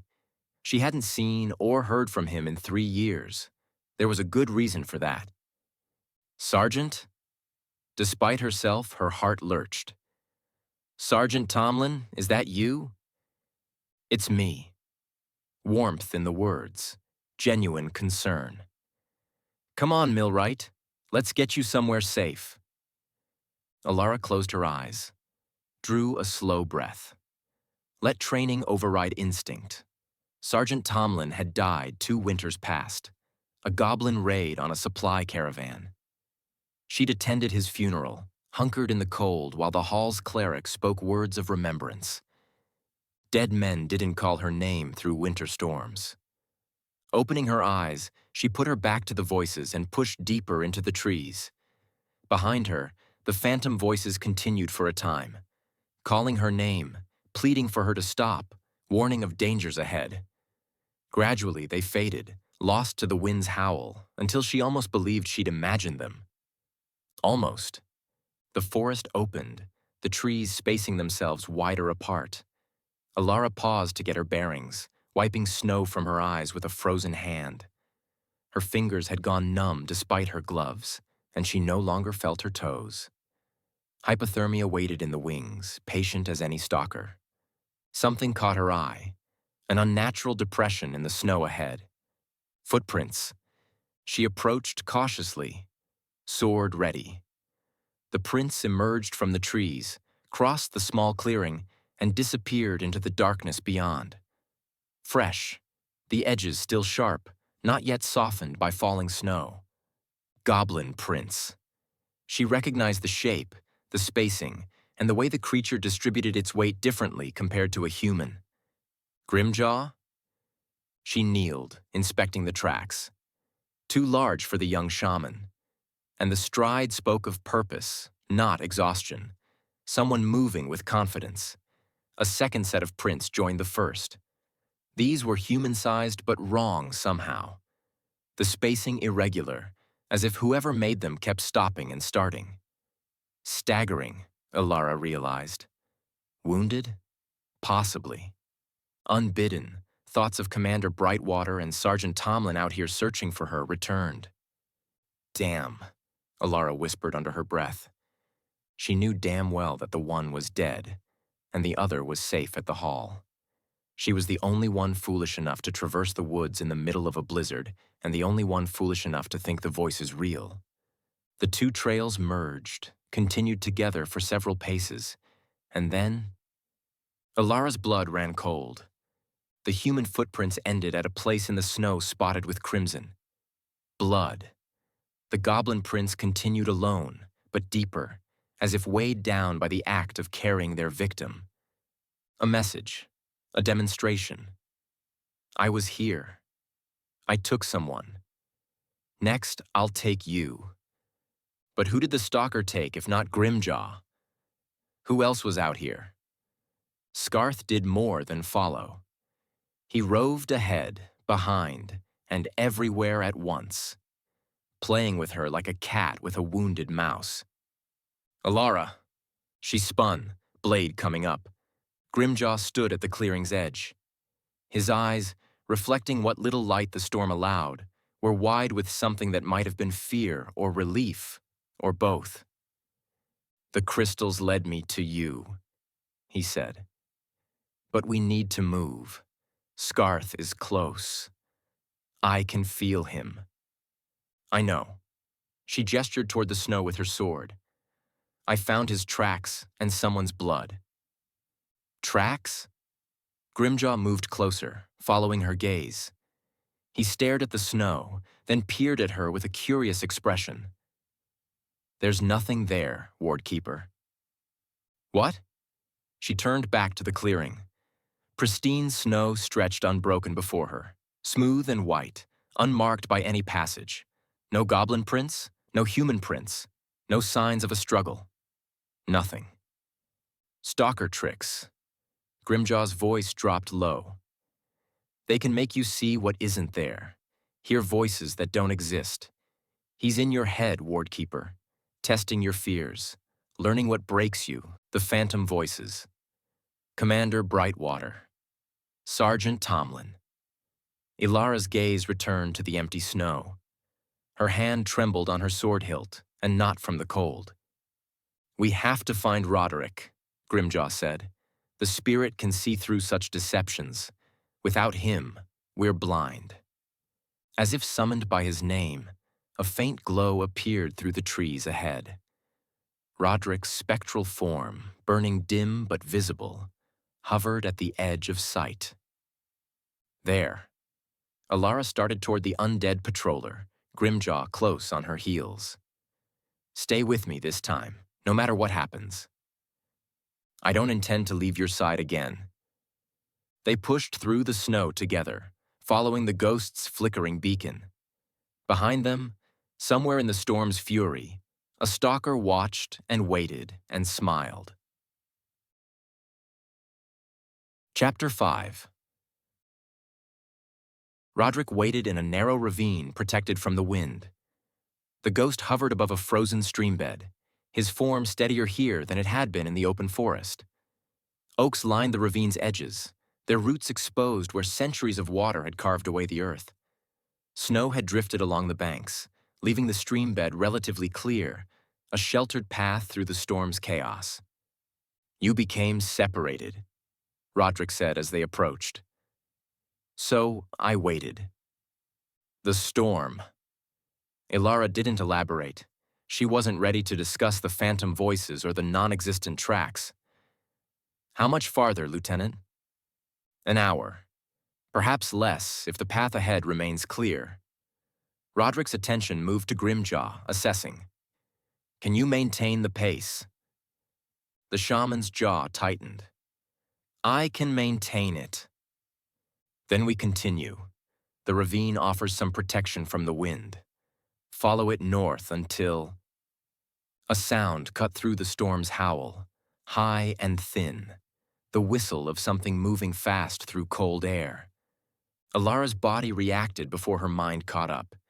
She threw herself sideways, dragging Grimjaw with her. They hit the frozen streambed together, her shoulder taking the impact, his weight driving the breath from her lungs. An arrow struck the snow where they had been standing. Then another. A third. "Cover!" Elara gasped, rolling and pulling Grimjaw behind the massive root system of a fallen oak. Arrows hissed overhead, striking bark and stone with sharp cracks. She counted the impacts, 4, 5, 6, trying to gauge the angle, the distance, and the archer's position. Archers, plural. The shots came from different directions, bracketing the ravine. No, that wasn't right. She focused, sorting through the chaos. The rhythm of the shots, too consistent for multiple shooters. One archer, moving fast, firing from different positions to create the illusion of numbers. "Scarth, stay down," she hissed at Grimjaw. The shaman had curled around his satchel, protecting the crystals with his body. Blood seeped fresh through his bandages. The fall had reopened something. Another arrow struck the root above her head, showering them with frozen bark. Close. Too close. Scarth was finding his range. Elara risked a glance over their cover. The ravine stretched ahead, offering more exposed ground before the next cluster of roots. Behind them, the way they'd come lay equally open. The stalker had chosen his ambush point well, a kill zone with limited cover and multiple angles of fire. Roderick. She scanned for the ghost but saw nothing. His spectral form had vanished at the first arrow. Whether dispersed by the attack or withdrawn by choice, she couldn't say. A shaft buried itself in the snow inches from her hand. She jerked away, heart hammering. Elara's mind raced through her options. Stay here, and Scarth would eventually find an angle. Run and risk exposing herself to an attack. Fight and... Fight what? A stalker who moved like a shadow, who loosed arrows from unseen positions, who knew this game better than she ever would? Elara took a steadying breath, remembering who she was. She was a king's patroller, a wardkeeper. She'd trained to fight goblin raiders, corrupted beasts, and threats that emerged from the dark places of the world. She'd never faced a stalker, but she knew their principles. They were predators. Predators expected prey to run. Elara didn't intend to run. "When I move," she said to Grimjaw, "don't follow me, don't try to help, stay hidden until it's over." "Wardkeeper, promise me." His gaze met hers. Whatever he saw in her face made him nod slowly. "I promise." Elara drew a breath, let it out, drew another. Then she moved. She burst from cover at a sprint, not toward the ravine's exit, but toward its wall, toward the tangle of roots and stone where the arrows had originated. Snow exploded around her boots. An arrow hissed past her ear, close enough to feel the wind of its passage. Another glanced off her armor, tearing the fabric of her cloak. She hit the ravine wall and started climbing, using roots as handholds, driving upward with all the strength her legs could muster. A shaft struck stone inches from her fingers. She didn't slow down. Couldn't slow down. Speed was her only advantage now. The top of the ravine. She hauled herself over the edge and rolled, coming up in a crouch with her sword drawn. Snow swirled around her. Trees loomed as dark shapes in the white chaos. And somewhere close, very close, A stalker waited with an arrow nocked. Movement to her left. A shadow separated from the deeper shadows between the oaks. Elara didn't think. She charged. The stalker, Scarth, it had to be Scarth, abandoned his bow and drew a curved blade in one fluid motion. Dark leather and furs framed a silhouette thinner than she'd expected, lean and compact, but still taller than her, with the dark tan skin and bristled hair of a Horik. His yellow-green eyes showed no surprise at her attack, only cold calculation. Their blades met with a ring of steel that echoed through the storm. He was fast. Faster than anyone she'd ever faced. His curved blade wove patterns in the air, probing her defenses, testing her reactions. She parried once, twice, felt the impact jar through her arm. He fought with an economy of motion that made her trained forms clumsy by comparison. But Elara had something he didn't expect. 3 years of solitude had honed her instincts to a razor's edge. 3 years of patrolling the same paths, fighting the same shadows, preparing for a threat that never came. Until now. Like her opponent, she knew how to wait, how to watch, how to find the moment when patience became action. Scarth drove her toward the ravine's edge. His blade carved a line across her arm above her bracer. Shallow, but it burned. She stumbled, and he lunged for the kill. She wasn't there. The stumble had been a feint. As Scarth committed to his thrust, Elara pivoted, letting his momentum carry him past her. Her sword swept up in an arc she'd practiced 1,000 times, and she felt it bite into something solid. The stalker made no sound as her blade cut through his leather and furs and opened a deep gash across his ribs. He twisted away, putting distance between them, with one hand covering the wound. Blood, dark against his glove, seeped between his fingers. They faced each other through the swirling snow. Elara's chest heaved. Her arm throbbed where he'd cut her. But she still stood, and the stalker bled. "You're better than I expected," Scarth said. His words carried no emotion, just professional assessment. "For a patroller. And you're kind of slow. For a stalker." She attacked before he could respond, pressing the disadvantage of his wound. Steel rang against steel. She drove him back step by step, keeping him on the defensive. Blood loss would slow him eventually. She only needed to survive until... Scarth's foot found a root buried beneath the snow. For one instant, his balance shifted. Elara struck with everything she had. The blow didn't land clean. Scarth was too skilled for that, but it caught his shoulder hard enough to spin him sideways. He stumbled, feet scrambling for purchase on the snow-slicked ground. The edge of the ravine crumbled beneath his weight. He fell. Elara heard the impact, the crack of breaking branches followed by a heavy thud. She rushed to the edge and looked down. Scarth lay in a tangle of roots and snow 15 feet below, his curved blade lost somewhere in the fall. He tried to rise, but his wounded side and the impact had rattled him. She considered climbing down, finishing him, ending the threat. But Grimjaw waited in the ravine, wounded and vulnerable. And dawn crept closer with every passing moment. "This isn't over," she called down to the stalker. Her words came steadier than she felt. "But it's over for tonight. Follow me at your own peril. Next time, I won't be so merciful." Scarth's gaze, his look of hatred, found hers through the storm. Elara turned and ran. Chapter 6. Elara found Grimjaw where she'd left him, huddled behind the fallen oak's root system with his satchel tight to his chest. Blood had soaked through the bandages at his side, a dark stain spreading across his furs, but he remained alert and watchful as she half slid, half fell back into the ravine. At the sight of her, his eyes went wide. "You're alive." He stated it as a fact rather than a question. though relief flashed across his features. When I heard the fighting, I assumed the worst.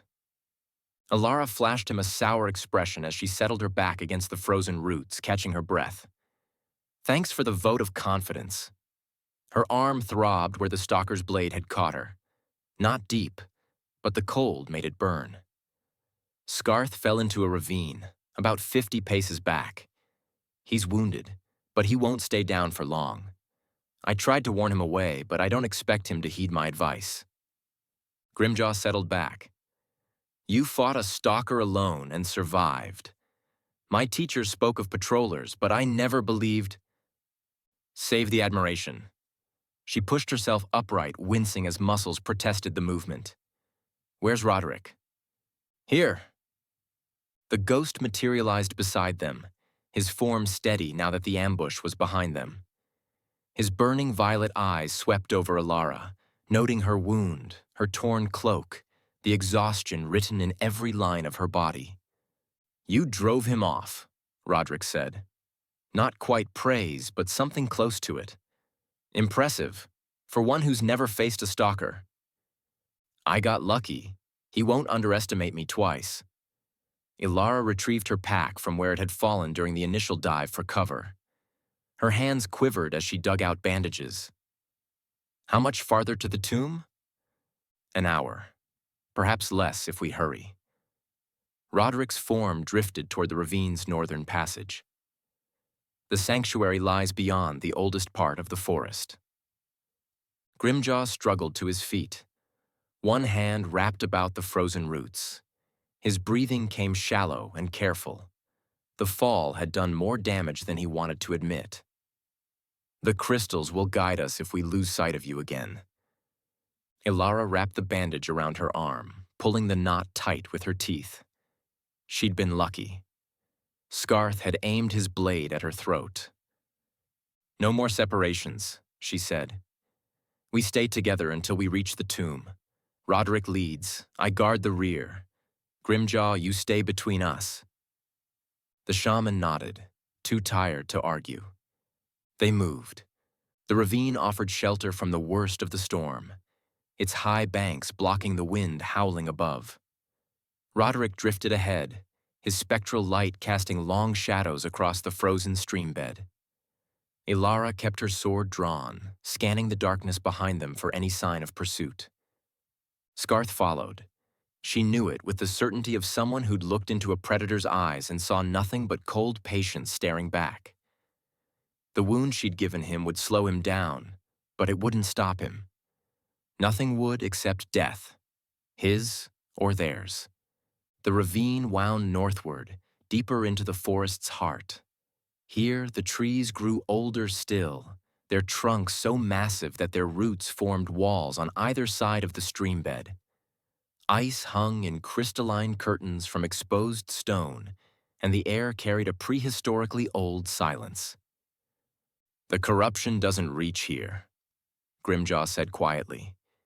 He placed his hand on a thick root as they passed, and his face held something like wonder. This tree remembers the time before the well, before even the druids arrived in the Simmaron. The oldest part of the forest. Roderick's dull intonation carried back to them, hollow but steady. These trees were already old when Delbin Kincaid walked among them. Their roots reached deeper than the ley lines themselves. The taint cannot touch them. Not yet. Elara studied the massive oaks with new eyes. In her decade as a patroller and wardkeeper, she'd never ventured this deep into the woods. The paths she walked stayed closer to the cavern, to the hall, to the settlements needing protection. This part of the forest existed in her training as legend only, a place spoken of in hushed tones, too sacred for casual patrol. Yet here she was, following a ghost toward an archdruid's tomb, with a goblin shaman at her side and a stalker lurking in the darkness behind them. The ravine ended, opening into a space that made Elara stop in her tracks. A wall of wind and snow marked the boundary. She saw it clearly, a curtain of white fury that stopped as if cut by an invisible blade. Beyond that curtain lay stillness. Perfect, absolute stillness. No wind stirred the air. No snow fell from the sky. The oaks here grew in a circle, their branches interlacing overhead to form a natural dome that blocked out the storm. "The sanctuary," Roderick said. "We've arrived." Moving to the front, Elara stepped through the barrier. The transition felt like pushing through water, a moment of resistance, then sudden release. Sound changed. The howling wind vanished, replaced by a silence so complete that the sound of her own heartbeat seemed an intrusion. The air hung warm and still, carrying scents of loam and green growth foreign to deep winter. She glanced over her shoulder. The storm raged beyond the barrier, visible but somehow distant, as if viewed through thick glass. Grimjaw stepped through beside her, his features wide with wonder. "Sacred ground," he breathed. "My teacher spoke of places like this. Nexuses where the old magic runs so strong, even time moves differently." He kneeled, pressing both palms flat onto bare earth that knew no snow, only soft moss and fallen leaves. The ley lines converge here, dozens all flowing toward a single point. Across the clearing, a hillock rose from the forest floor, a gentle mound perhaps 30 feet high, covered in the same moss carpeting everything within the sanctuary. At its base, barely visible in the soft green light that seemed to emanate from the trees themselves, was a door, not a natural formation. Carved stone, fitted seamlessly into the hillside, marked with symbols she didn't immediately recognize. Druidic script, perhaps, or something older still. "Delbin's tomb," Roderick said. The ghost drifted toward the hillock, his form leaving no trace on the moss beneath. "I cannot enter. The wards prevent those who lack physical form from passing beyond the threshold." Elara approached the door, her patroller's instincts warring with a sense of reverence she hadn't expected to feel. "It's sealed." She ran her fingers across the stone, feeling warmth where she expected cold. "Some kind of ward. I can sense it, but I don't recognize the pattern." "You are a wardkeeper," Roderick said. "The knowledge lives in your training, even if you don't consciously remember learning it. Reach for it. Let your instincts guide you." Elara closed her eyes. She thought about the endless hours studying ward patterns, the lectures on containment and protection, the practical exercises that had tested her sensitivity to magical currents. She thought about the wards in the cavern, their familiar pulse and rhythm. Last, she reflected on what it meant to be a guardian, to stand between darkness and those who needed protection. Her hand moved without conscious direction, tracing a pattern in the air before the sealed door. Blue-green tendrils of magic followed her fingertips, the same color as the gemstones of Moran, leaving trails that hung suspended for a heartbeat before sinking into the carved stone. The door opened. Beyond lay darkness, but not the threatening darkness of corruption or malice. The darkness of sacred spaces, of places where light intruded only by invitation. The protective magic thrummed through the stone, not hostile, but watchful. "The tomb responds to you," Grimjaw said. He rose from his communion with the ley lines. "It recognizes your purpose, your intent. Or it's waiting to see if we're worthy." Elara drew a breath. Only one way to find out. Then she stepped through the doorway. The interior of the tomb revealed itself gradually as her eyes adjusted. Soft luminescence emanated from the walls themselves. Not the green of the sanctuary outside, but something warmer, more golden. The chamber's size surprised her. Symbols covered every surface, flowing scripts in languages she didn't know, patterns suggesting both protection and preservation. At the chamber's center stood a simple stone marker, chest high, unadorned except for a single line of runes carved along its upper edge. Beyond it, against the far wall, water flowed from a natural spring. The liquid gathered in a basin carved into the floor, clear and still despite the constant movement of its source. "The sacred spring," Grimjaw said with reverence. He moved toward it as if drawn by invisible forces, his stare fixed on the water. Fed by the same ley lines powering the wards, this is where I must bless the crystals. "Delbin Kincaid lies beneath the stone marker," Roderick said from the doorway.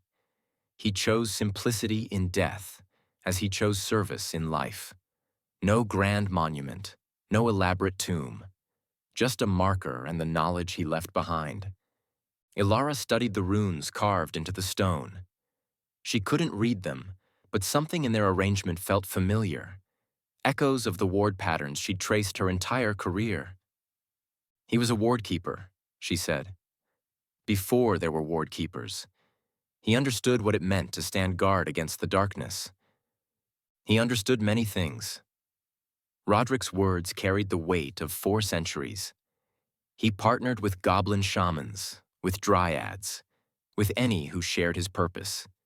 He believed that all should carry the burden of protection together, never alone. Grimjaw kneeled beside the spring, drawing the winter light crystals from his satchel one by one. In this sacred space, they burned brighter than before. Pale blue light complementing rather than competing with the tomb's golden glow. "The ceremony requires both magics," the shaman said. "Shamanic blessing and warding power, working together as they did 4 centuries ago." He looked up at Elara. "I will speak the words, but the crystals must feel your magic as well as mine, or the awakening will remain incomplete." Elara kneeled across from him, the sacred spring between them. Her reflection shimmered in the still water. Exhausted, wounded, far from the poised wardkeeper who had started this journey. But her bearing held something new. Determination, perhaps. Or purpose. "Tell me what to do." Grimjaw arranged the winter light crystals in a half circle around the basin's edge, his movements deliberate and precise. Each crystal found its place according to some indiscernible pattern, though she sensed the rightness of each placement by the way the tomb's magic responded. The golden light in the walls pulsed brighter with the setting of each crystal, harmonizing with the pale blue glow until the chamber breathed with power. "The old words first," Grimjaw said, more to himself than to her. "Then the blessing. Then your magic must join mine, or the awakening fails." Elara watched him work, struck by the transformation in the young shaman. The exhaustion remained, the wounds still pained him. But something had changed in his bearing since they'd entered the tomb. Confidence, perhaps, or the comfort of standing in a place where his traditions held meaning. "My teacher performed this ceremony once," he continued. "I watched from the shadows, too young to take part. She blessed a single crystal that night to replace one lost in a rockslide. Even such a small working left her drained for days." He met Elara's stare. "We attempt a full awakening. 12 crystals at once. I don't know if I have the strength." "You're not alone." Her words came without thought, surprising her as much as they surprised him. This goblin represented everything she fought against. But in the here and now, he represented an ally who would find her faith unwavering. "You said the ceremony requires both traditions. Whatever strength you lack, I'll provide." Grimjaw held her gaze. Then he nodded once, returning his attention to the crystals. "Place your hands in the water," he said. "Make your intent clear. Let it feel the ward magic in your blood." Removing her gloves, Elara reached toward the basin. The water's surface lay still despite the spring's constant flow, reflecting the chamber's golden light like polished glass. When her fingertips touched the surface, she gasped. Cold. colder than the winter storm outside, more frigid than the frozen stream bed in the ravine. But beneath the cold lay something else. Power, patient and vast, flowing through channels carved before humans had explored these woods. The ley lines, she realized. Dozens of currents, joining into a single torrent to feed this spring, converged beneath her. Good. Grimjaw's voice sounded distant. Now hold that connection. Don't let go, no matter what happens. He began to chant. Elara did not recognize the words. Goblin tongue, she assumed, though it sounded nothing like the harsh speech she'd heard from raiders and prisoners. This was something older, something predating the current divisions between their peoples. The syllables rose and fell in patterns that tugged at something deep in her chest, resonating with the power flowing through her hands. The crystals responded. One by one, they brightened. The pale blue glow intensified, shifting through shades whose names escaped Elara, colors that existed on the edge of perception, visible more to the spirit than the eye. The tomb's golden glow dimmed in response, ceding ground to this older magic. Grimjaw's voice grew stronger, more certain. His eyes had closed, his face slanted upward as if addressing something or someone beyond the chamber's stone ceiling. The ritual scars on his arms glowed with the same pale blue as the crystals, tracing patterns across his gray-green skin. The water beneath Elara's hands grew warmer. Or perhaps she grew colder. The distinction blurred as power flowed through her, into her, around her. The ward magic in her blood responded to Grimjaw's chant, rising to meet the shamanic energies with recognition rather than resistance. Compatible, Roderick had said. Different traditions, but compatible. She understood now. The magic wasn't the same, but it spoke the same language at its deepest level. Protection, preservation, the will to oppose the disrupting powers of darkness. Grimjaw's chant reached a crescendo. The crystals blazed so bright that Elara had to close her eyes against the glare. Even through sealed lids, she glimpsed light. Through her hands in the sacred water, she felt power. Through the connection they'd forged, she sensed Grimjaw's will join with hers in perfect cooperation. Then silence. Elara opened her eyes. The tomb's golden light had returned, steady and warm. The crystals still glowed, but differently now. Where before they had pulsed in harmony with the failing wards, now they burned with their own internal fire. Awakened. Ready. Grimjaw slumped forward, catching himself on the basin's edge.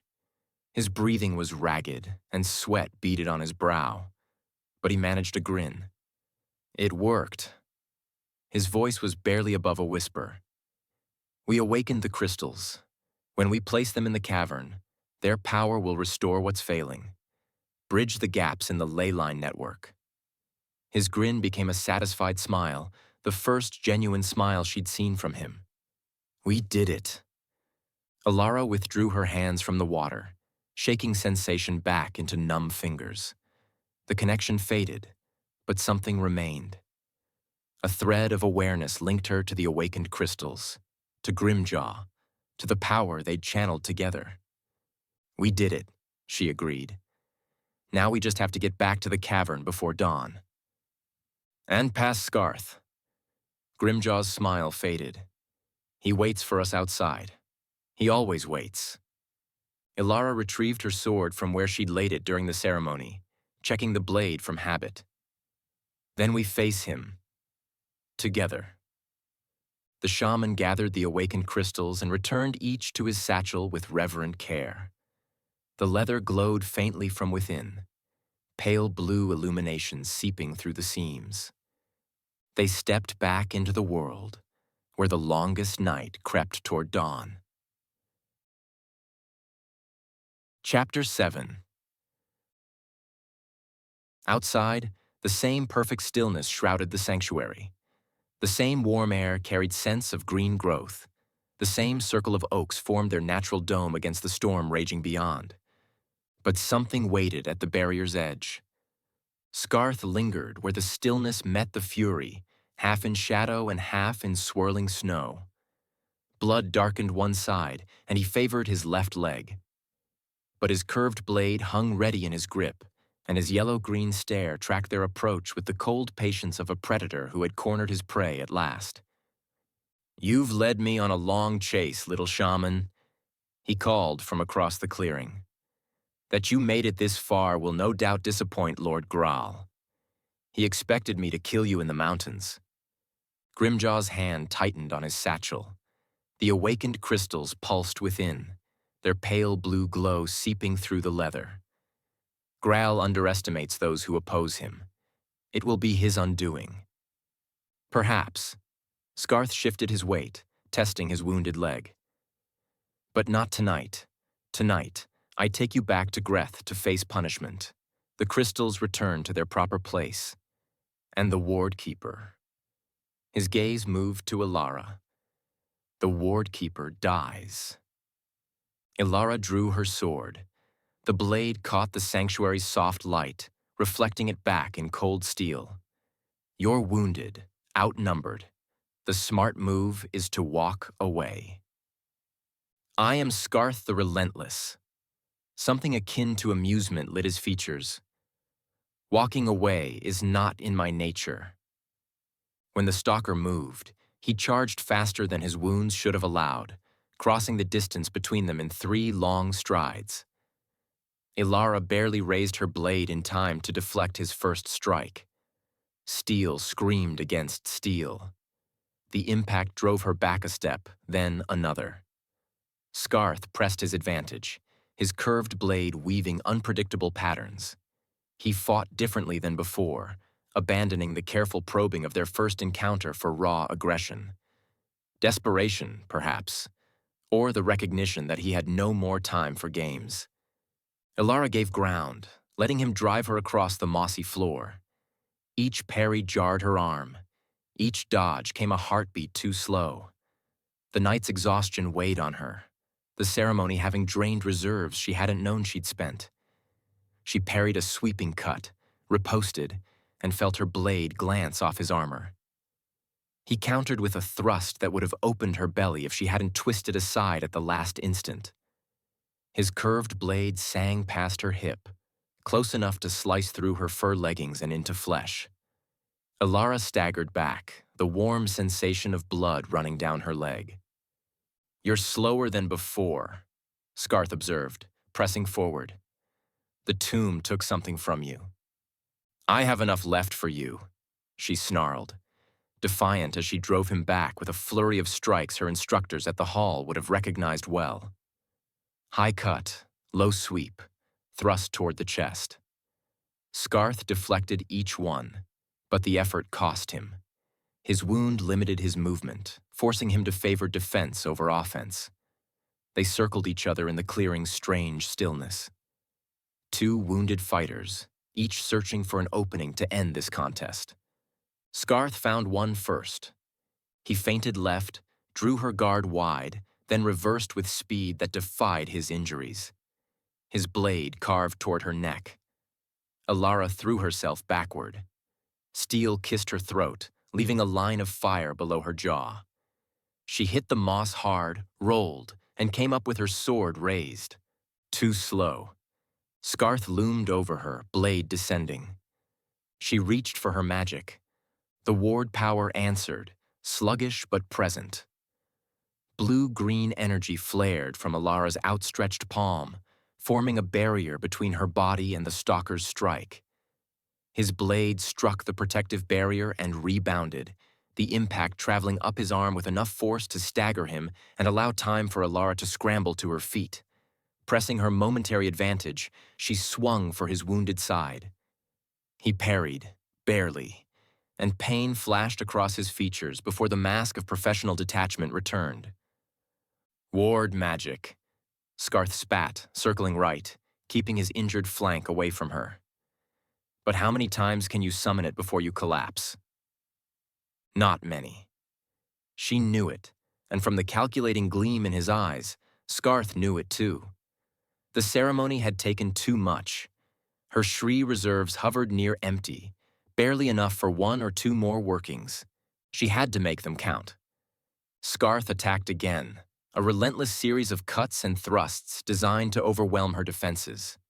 She blocked what she could, dodged what she couldn't, and ultimately felt his blade find her flesh twice.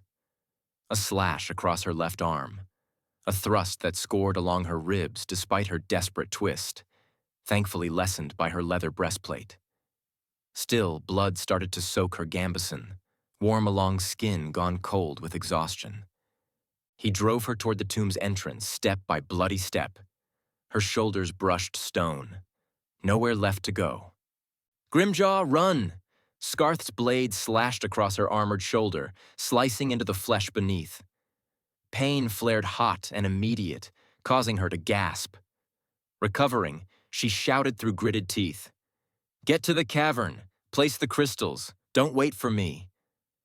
We returned together or not at all. The shaman had retreated to the fringes, one hand clutching his satchel, the other covering his wounded side. Scarth's blade beat her guard aside and came for her face. She threw the last of her magic into a desperate barrier. The ward flared between them, catching his strike inches from her eye. But the effort emptied her. Her power guttered and died, leaving her defenseless. The stalker smirked as the blue-green luminosity faded. "No more tricks, Wardkeeper." He drew back for the killing blow. A blow that never landed as blue illumination exploded across the clearing. Not the soft pulse of the winter light crystals, and not the blue-green of ward magic. This light blazed white-hot at its core, icy blue at its edges, carrying with it a sound like shattering ice and thunder combined. It struck Scarth with the force of a battering ram. The stalker had time for one sound. Not a scream, not a word. A sharp intake of breath right before the power engulfed him. His body convulsed, outlined in brilliance as his curved blade fell from his grasp. His eyes went wide, then wider still. Then he came apart. Not blood and bone and flesh, but light, pure and cold, that scattered into 1,000 motes and drifted upward like snow falling in reverse. His form dissolved from the edges inward, features losing definition, substance becoming shadow, becoming nothing at all. In the span of 3 heartbeats, Scarth the Relentless ceased to exist. Where he had stood, only a scorch mark remained on the moss, a circle of blackened earth, smoking in the sanctuary's warm air. Grimjaw had one arm raised, his fist clenched around a winter light crystal that had cracked and gone dark. The pale blue glow had fled, leaving only a husk. Smoke curling from between his fingers, he stared at the place where Scarth had stood. "He's gone," the shaman said, his voice hollow and drained. "I unmade him." Elara pushed herself away from the tomb, legs unsteady beneath her. Blood dripped from 6 wounds. The world swam at the edges of her vision. The crystal? Grimjaw opened his hand. The winter light crystal crumbled, fragments falling to the moss like ash. Spent, the full power of the awakening released all at once. In his eyes, she saw grief alongside exhaustion. "My teacher grew that crystal over 40 years, cultivated it with patience and devotion, and I used it to kill." "You used it to save my life." Elara limped toward him, each step sending pain lancing through her body. "Scarth would have killed us both. Taken the crystals to Graal. Doom the wards and everyone they protect. I know." Grimjaw tucked the remaining crystals more securely in his pack. 11 now, instead of 12. It was the right choice, the necessary choice. His jaw tightened. That doesn't make it easier. Elara understood. She'd made choices like that herself, in her years as a patroller and later as a wardkeeper. Necessary violence that left scars no healer could remedy. "Can we still restore the wards?" she asked. "With 11 instead of 12? Grimjaw considered the question, his brow furrowing. "The restoration will be imperfect. Gaps will remain where 12 crystals would have filled them, but 11 will still strengthen what's failing. To buy time, if nothing else." "How much time?" "Years, decades perhaps." The shaman shrugged, a gesture that made him wince. "Long enough for others to find a better solution. Long enough for the wards to recover some of their original strength." He met her eyes. Long enough to matter. Roderick materialized beside them, his spectral form burning steadily. "You always show up right at the end," Elara said, not trying to hide her annoyance. "Thanks for the help." The apparition ignored her. "The rift peaks soon.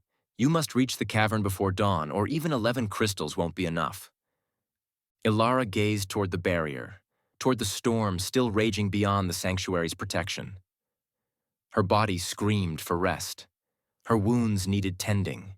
Every instinct told her to stop, to recover, to let someone else carry the burden. But there was no one else. Only a wounded wardkeeper and a young shaman who had sacrificed something precious to save her life. "Then we'd better start moving," she said.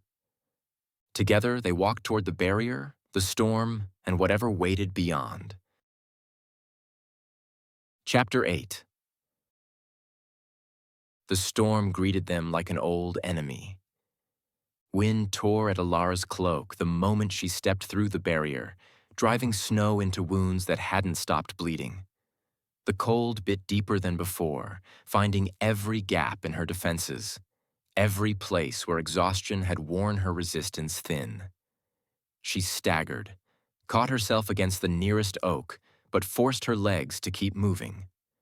Grimjaw fared little better. The shaman made himself small, fighting the gale with one arm wrapped around his satchel and the other pressed to his side, where blood still seeped through bandages soaked past usefulness.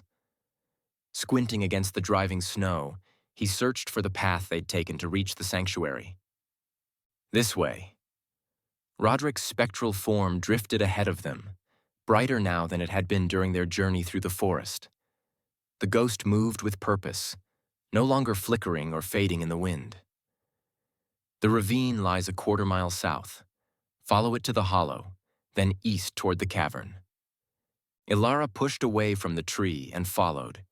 With each step, pain lanced through her. The cut across her shoulder had reopened, or maybe it had never closed, warm blood mixing with cold snow where it soaked her gambeson.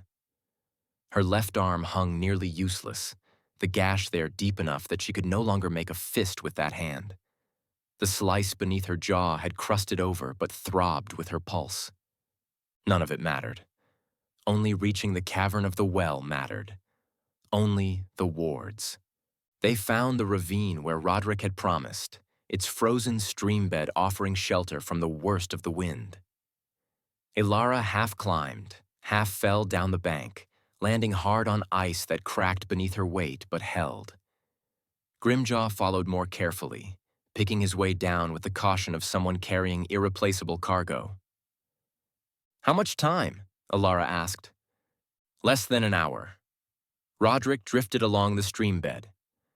"The sky lightens in the east, though you cannot see it through the storm. Dawn approaches. I might know a shortcut.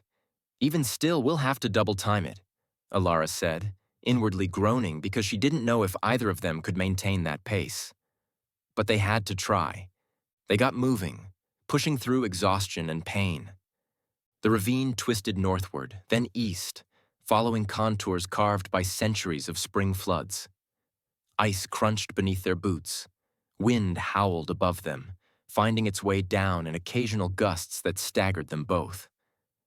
The forest changed as they traveled. Elara noticed it first in the trees above the ravine's banks. The wrongness she'd sensed on their outward journey had grown stronger, more obvious. Branches bent at angles that defied nature. Bark bore spidery patterns that crept up from beneath the tree's base, as if crawling from the soil. The snow itself carried that sickly emerald tinge she'd glimpsed before, no longer vanishing when she looked straight at it.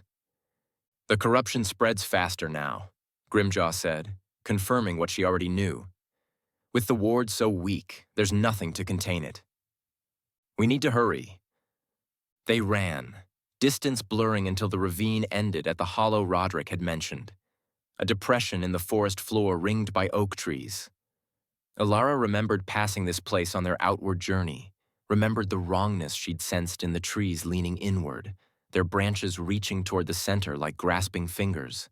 The wrongness intensified, the trees no longer merely leaning but twisting, their trunks corkscrewing in a grotesque display. The snow in the hollow's center had taken on the same greenish cast, and beneath its surface, something pulsed with a rhythm that made Elara's stomach clench. "Don't look at it," Roderick warned. "Don't listen to it. The corruption calls to those who pay attention to it." They skirted the hollow's edge, moving as quickly as wounded bodies allowed. Elara kept her attention on Roderick's spectral light, refusing to acknowledge the whispers emanating from the twisted trees. Not words, exactly, not language, but communication nonetheless, patient and vast, and utterly wrong. Beyond the hollow, the forest grew familiar. Elara recognized landmarks from her patrols: a lightning-scarred oak, a boulder split by roots thick with age, a clearing where she'd once found goblin tracks and followed them to an abandoned camp. The cavern was close now, minutes away if they maintained their pace. "There," Grimjaw pointed ahead. "I can feel the wards, faint but still present." Elara felt them too, a pulse at the edge of perception, weak and irregular, like a heartbeat losing its rhythm. The gemstones of Moran, still fighting the darkness even as their magic faded. They emerged from the trees into the clearing that held her cabin. The small structure stood dark and silent, its stone chimney cold, its windows reflecting nothing but the storm's fury. Beyond it, barely visible through the driving snow, the cavern entrance beckoned to them. "We made it." Elara allowed herself 1 second of relief, one breath of something other than desperation. Then duty reasserted itself. The wards... Failing. Roderick's form had dimmed as they approached the cavern, his edges becoming less defined.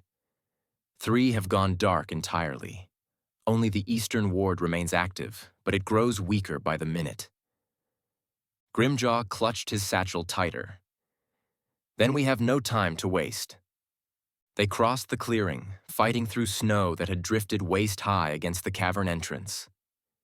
Elara went first, her sword drawn despite the wounds that made holding it agony. She knew what rose from the well of darkness once the wards failed, and she had to remain ready. The darkness below stretched deeper than she remembered, the air rising from the depths carrying that familiar tang of wrongness, stronger now than ever. The passage felt different in indescribable ways. Limestone walls pressed closer, their surfaces slick with a greasy oil absent before. The steps beneath her boots had grown treacherous, ice forming in places normally too warm for freezing. And the silence, the terrible silence that replaced the storm's howl, carried within it a whisper she recognized from the hollow. The corruption spreading upward from the well. They emerged into the main chamber, and Elara's heart sank. The well's malignance had transformed the stalagmite forest. Where formations had gleamed in the torchlight, they now pulsed with sickly green veins. Where shadows had gathered in corners, they now moved with purpose, sliding across stone surfaces in patterns suggesting intelligence. The air itself had thickened, carrying a scent of decay and something older. And the dais.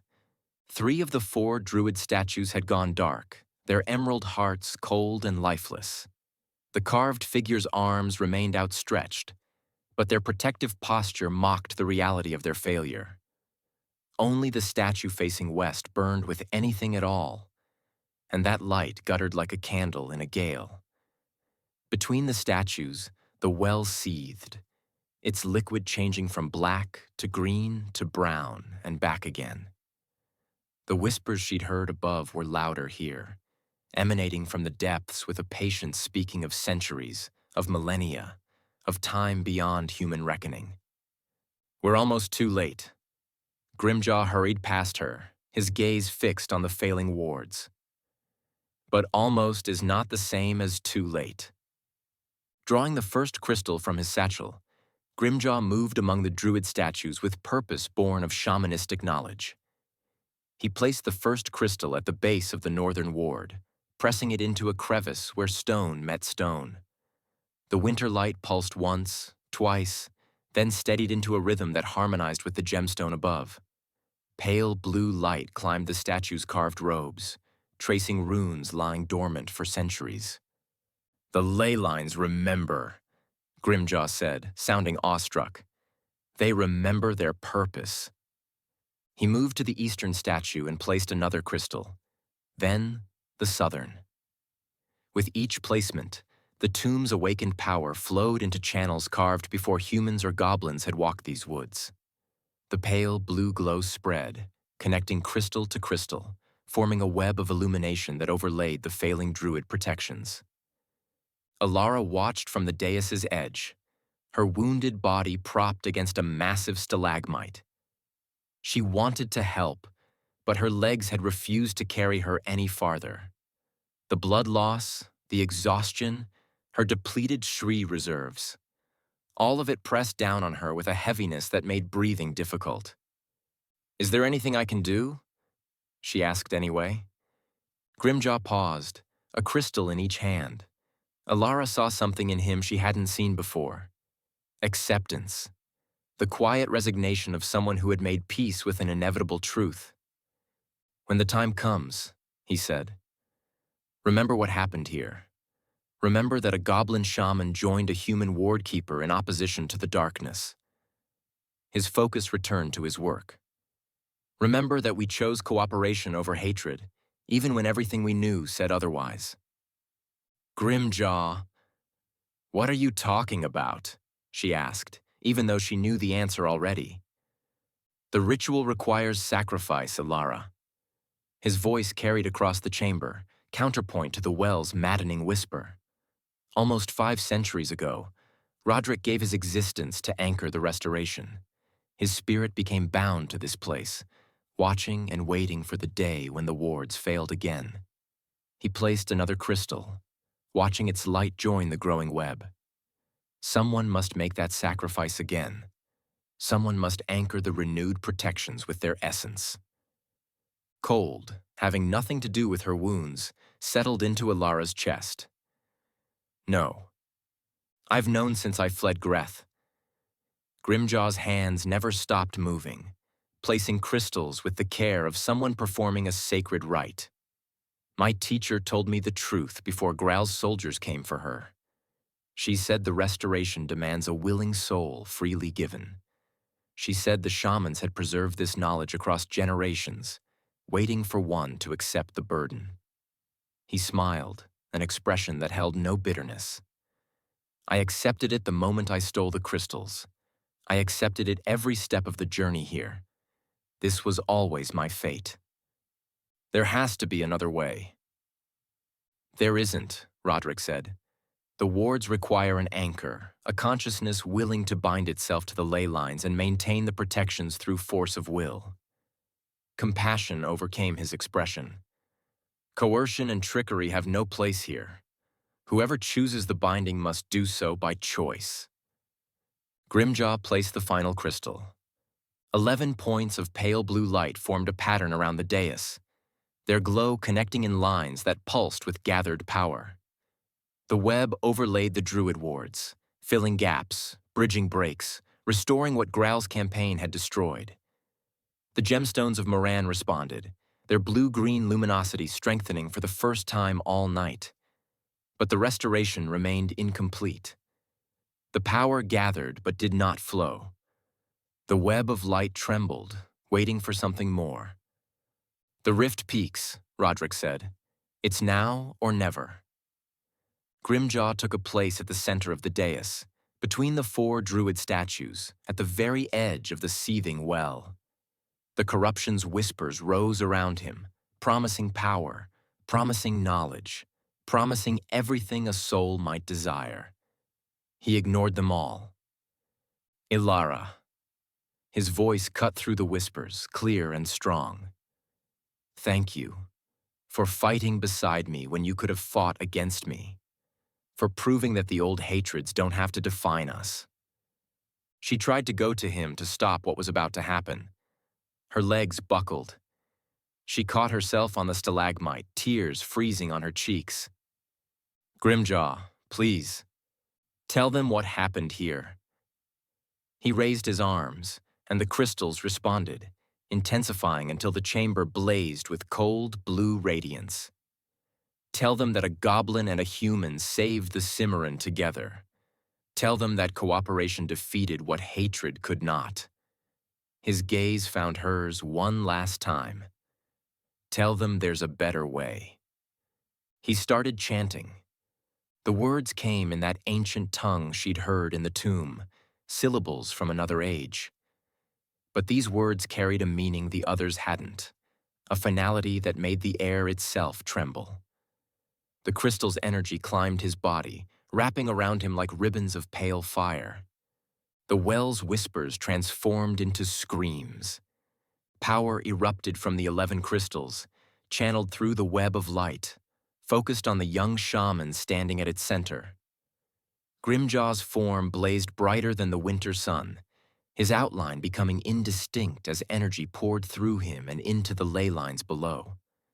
The druid statues responded, their gemstones flaring with renewed strength, their carved hands pushing back the corruption that recoiled from the onslaught.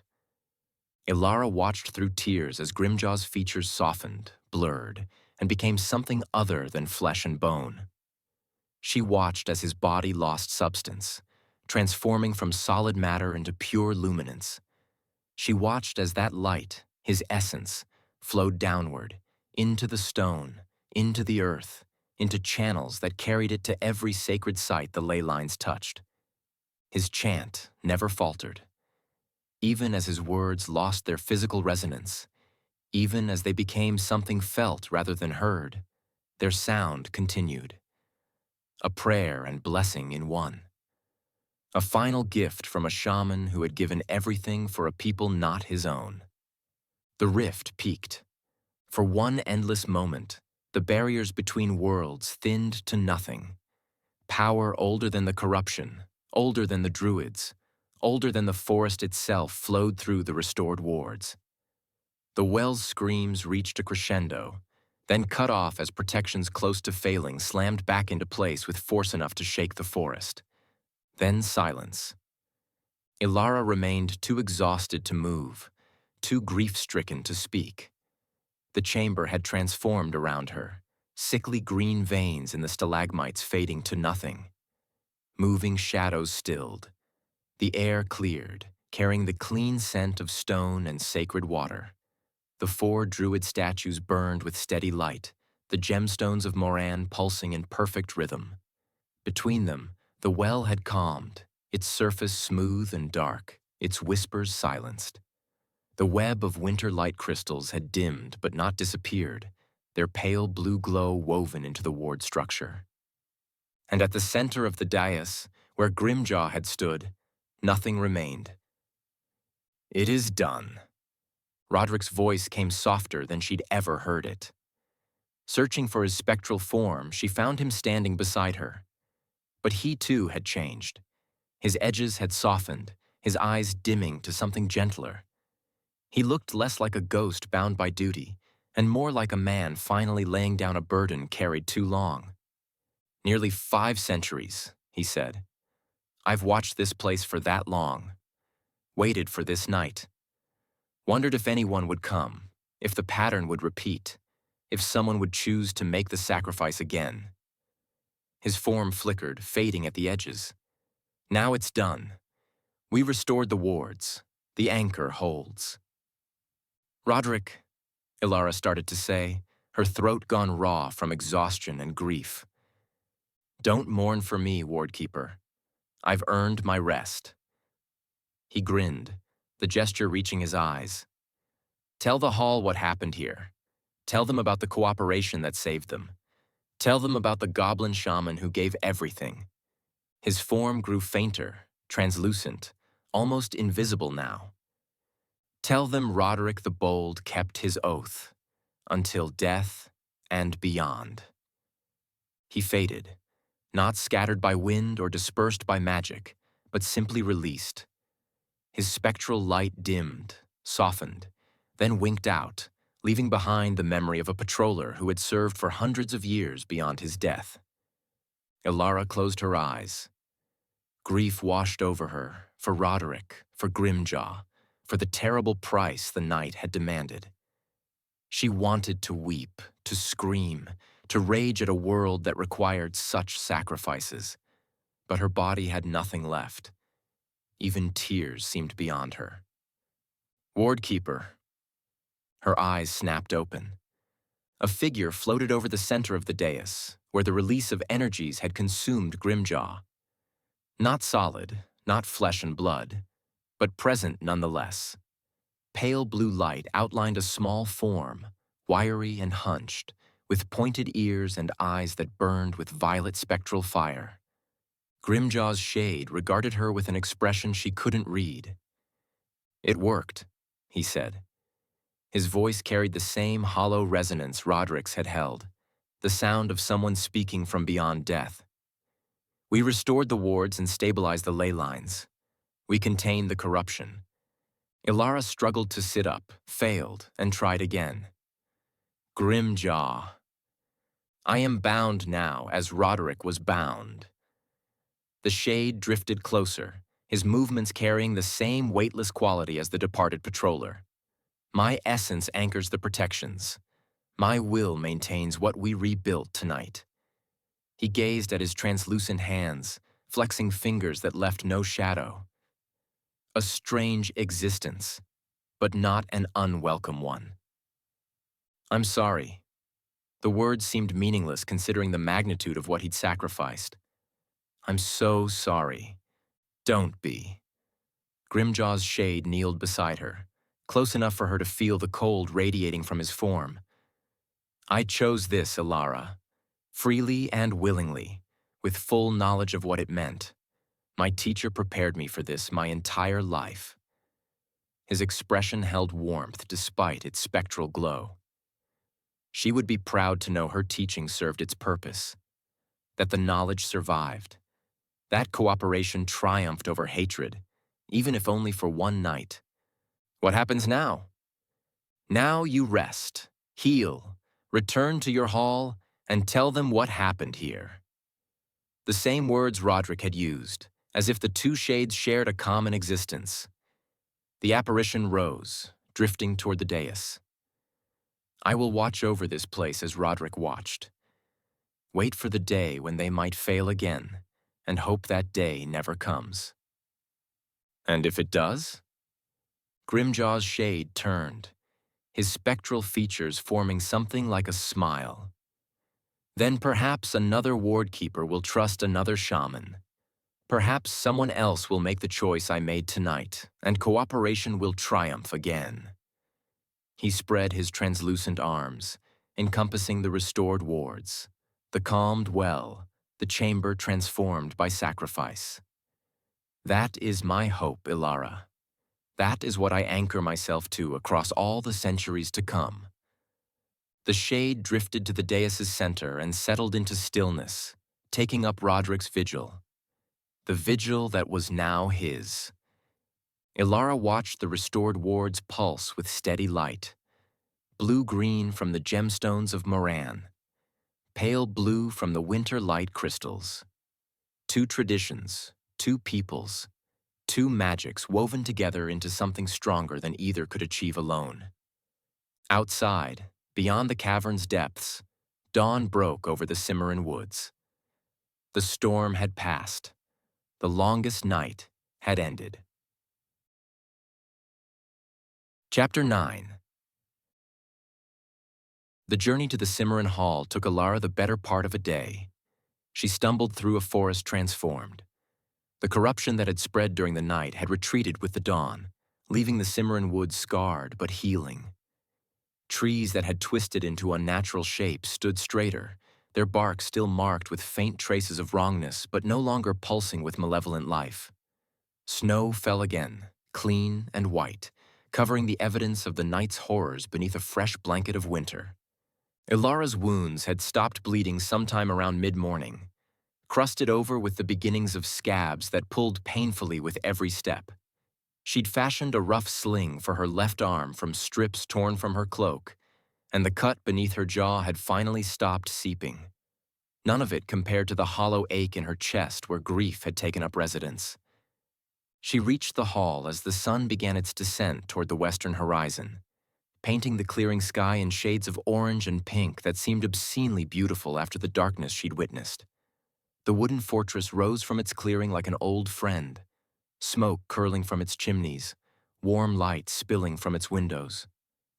Patrollers moved through the grounds, going about the business of maintaining order in a world that didn't know how close it had come to ending. The sentries spotted her when she emerged from the tree line. She heard shouts, saw figures running toward her, but exhaustion had stolen whatever response she might have mustered. She kept moving, one foot in front of the other, until strong hands caught her as her legs finally gave out. Voices washed over her. Questions she couldn't answer. Demands for information she didn't have the strength to give. Someone lifted her, carried her through the hall's great doors into warmth she thankfully fell into after so many hours in the cold. They brought her to the infirmary. Healers descended, clucking over her wounds, applying salves and bandages with practiced efficiency. Someone pressed a cup of warm broth into her hands and wouldn't leave until she drank every last drop. Someone else wrapped her in blankets smelling of cedar and wool. She slept. When she woke, the infirmary lay quiet around her. Candles burned low in their sconces, casting soft shadows across whitewashed walls. Her wounds throbbed beneath fresh bandages, but the desperate exhaustion had faded to something more manageable. She felt hollow, empty, as if the night had scooped out everything inside her and left nothing more than a shell behind. "You're awake." The voice originated from beside her bed. A man sat there, lean and weathered, with the bearing of someone who had spent decades in the woods. Dark hair shot through with gray framed a face she knew well, though she hadn't seen it in almost 2 years. "Captain Burr." Her words sounded rough, scraped raw by cold and grief. Jarek leaned forward, his expression unreadable in the candlelight. "It's Commander now, actually. Drake retired last spring." He studied her with eyes that had seen much and forgotten nothing. "Your wounds were every bit as bad as they looked, but the healers say you'll recover. The wards are burning bright. Every wardkeeper in the hall sensed them strengthen at dawn. Whatever happened out there, it worked." Elara tried to sit up straighter and failed, sinking back down. "I did my duty. I sent the signal." Her stare drifted. But no one came. Jarek's expression softened. "I know you did, Wardkeeper. The storm prevented us from hearing your call. We didn't know anything had happened until the wards flared and you stumbled out of the forest looking like you'd fought your way through the 9 hells and back again. We already dispatched other wardkeepers to the Cavern post. I need to make a report." "It can wait." "No." She pushed herself upright, succeeding this time by ignoring the protest of wounded muscles. "It can't wait. People need to know what happened, what we sacrificed." She met his gaze. "A goblin shaman died to save the Simmaron, Commander. He gave everything so that we could live. Our archivists need to record that, so no one ever forgets." Jarek studied her. When he spoke, he did so with the confidence of someone who understood exactly what she meant. 4 years ago, I watched a half-dryad risk everything to fight the corruption of the Well of Darkness.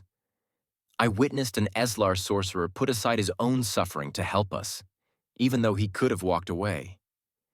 I saw people from different worlds, with different purposes, come together to oppose something none of us could have faced alone. He leaned back in his chair. What you're describing, that's something else entirely. A goblin shaman sacrificing himself for humans? That's more than cooperation. That's a bridge across centuries of war. Then you understand why this matters. I do. He rose, moving to a small table where someone had left a pitcher of water. He poured a cup and brought it to her. Drink, then talk. I'll listen to every word, and I'll make sure the archivists record the tale exactly as you tell it. Elara took the cup and drank. The water tasted of minerals and cold stone, drawn from the deep wells beneath the hall. Once she had drained it, she spoke, telling him everything. The failing wards, Roderick's appearance, Grimjaw's arrival with the winter light crystals, the journey through the storm, the stalker's pursuit, the sanctuary and the tomb, the awakening ceremony, the battle with Scarth, the restoration, the sacrifice. Her voice broke when she described Grimjaw's last moments, the light consuming him, his shade rising to take up the vigil Roderick had maintained for centuries. She didn't try to hide the tears that slid down her cheeks as she spoke. Some truths deserved tears. When she finished, silence filled the infirmary. Jarek sat motionless, his face shadowed, his thoughts unreadable. A goblin shaman, he said finally, bound himself to the wards, gave his existence to protect a forest full of people who would have killed him on sight. He knew the cost. He chose it anyway. Elara wiped her cheeks with the back of her hand. He asked me to remember, to tell people what happened, to prove that cooperation could triumph over hatred. And the ghost, Roderick? Gone, released. He kept his oath for 500 years, and now he's finally at rest. She gazed through the window at the darkness beyond. Grimjaw took his place. He'll watch over the wards until someone else needs to make the same choice. Jarek rose and walked to the window, staring out at the night. His shoulders carried a tension she recognized, the burden of knowing.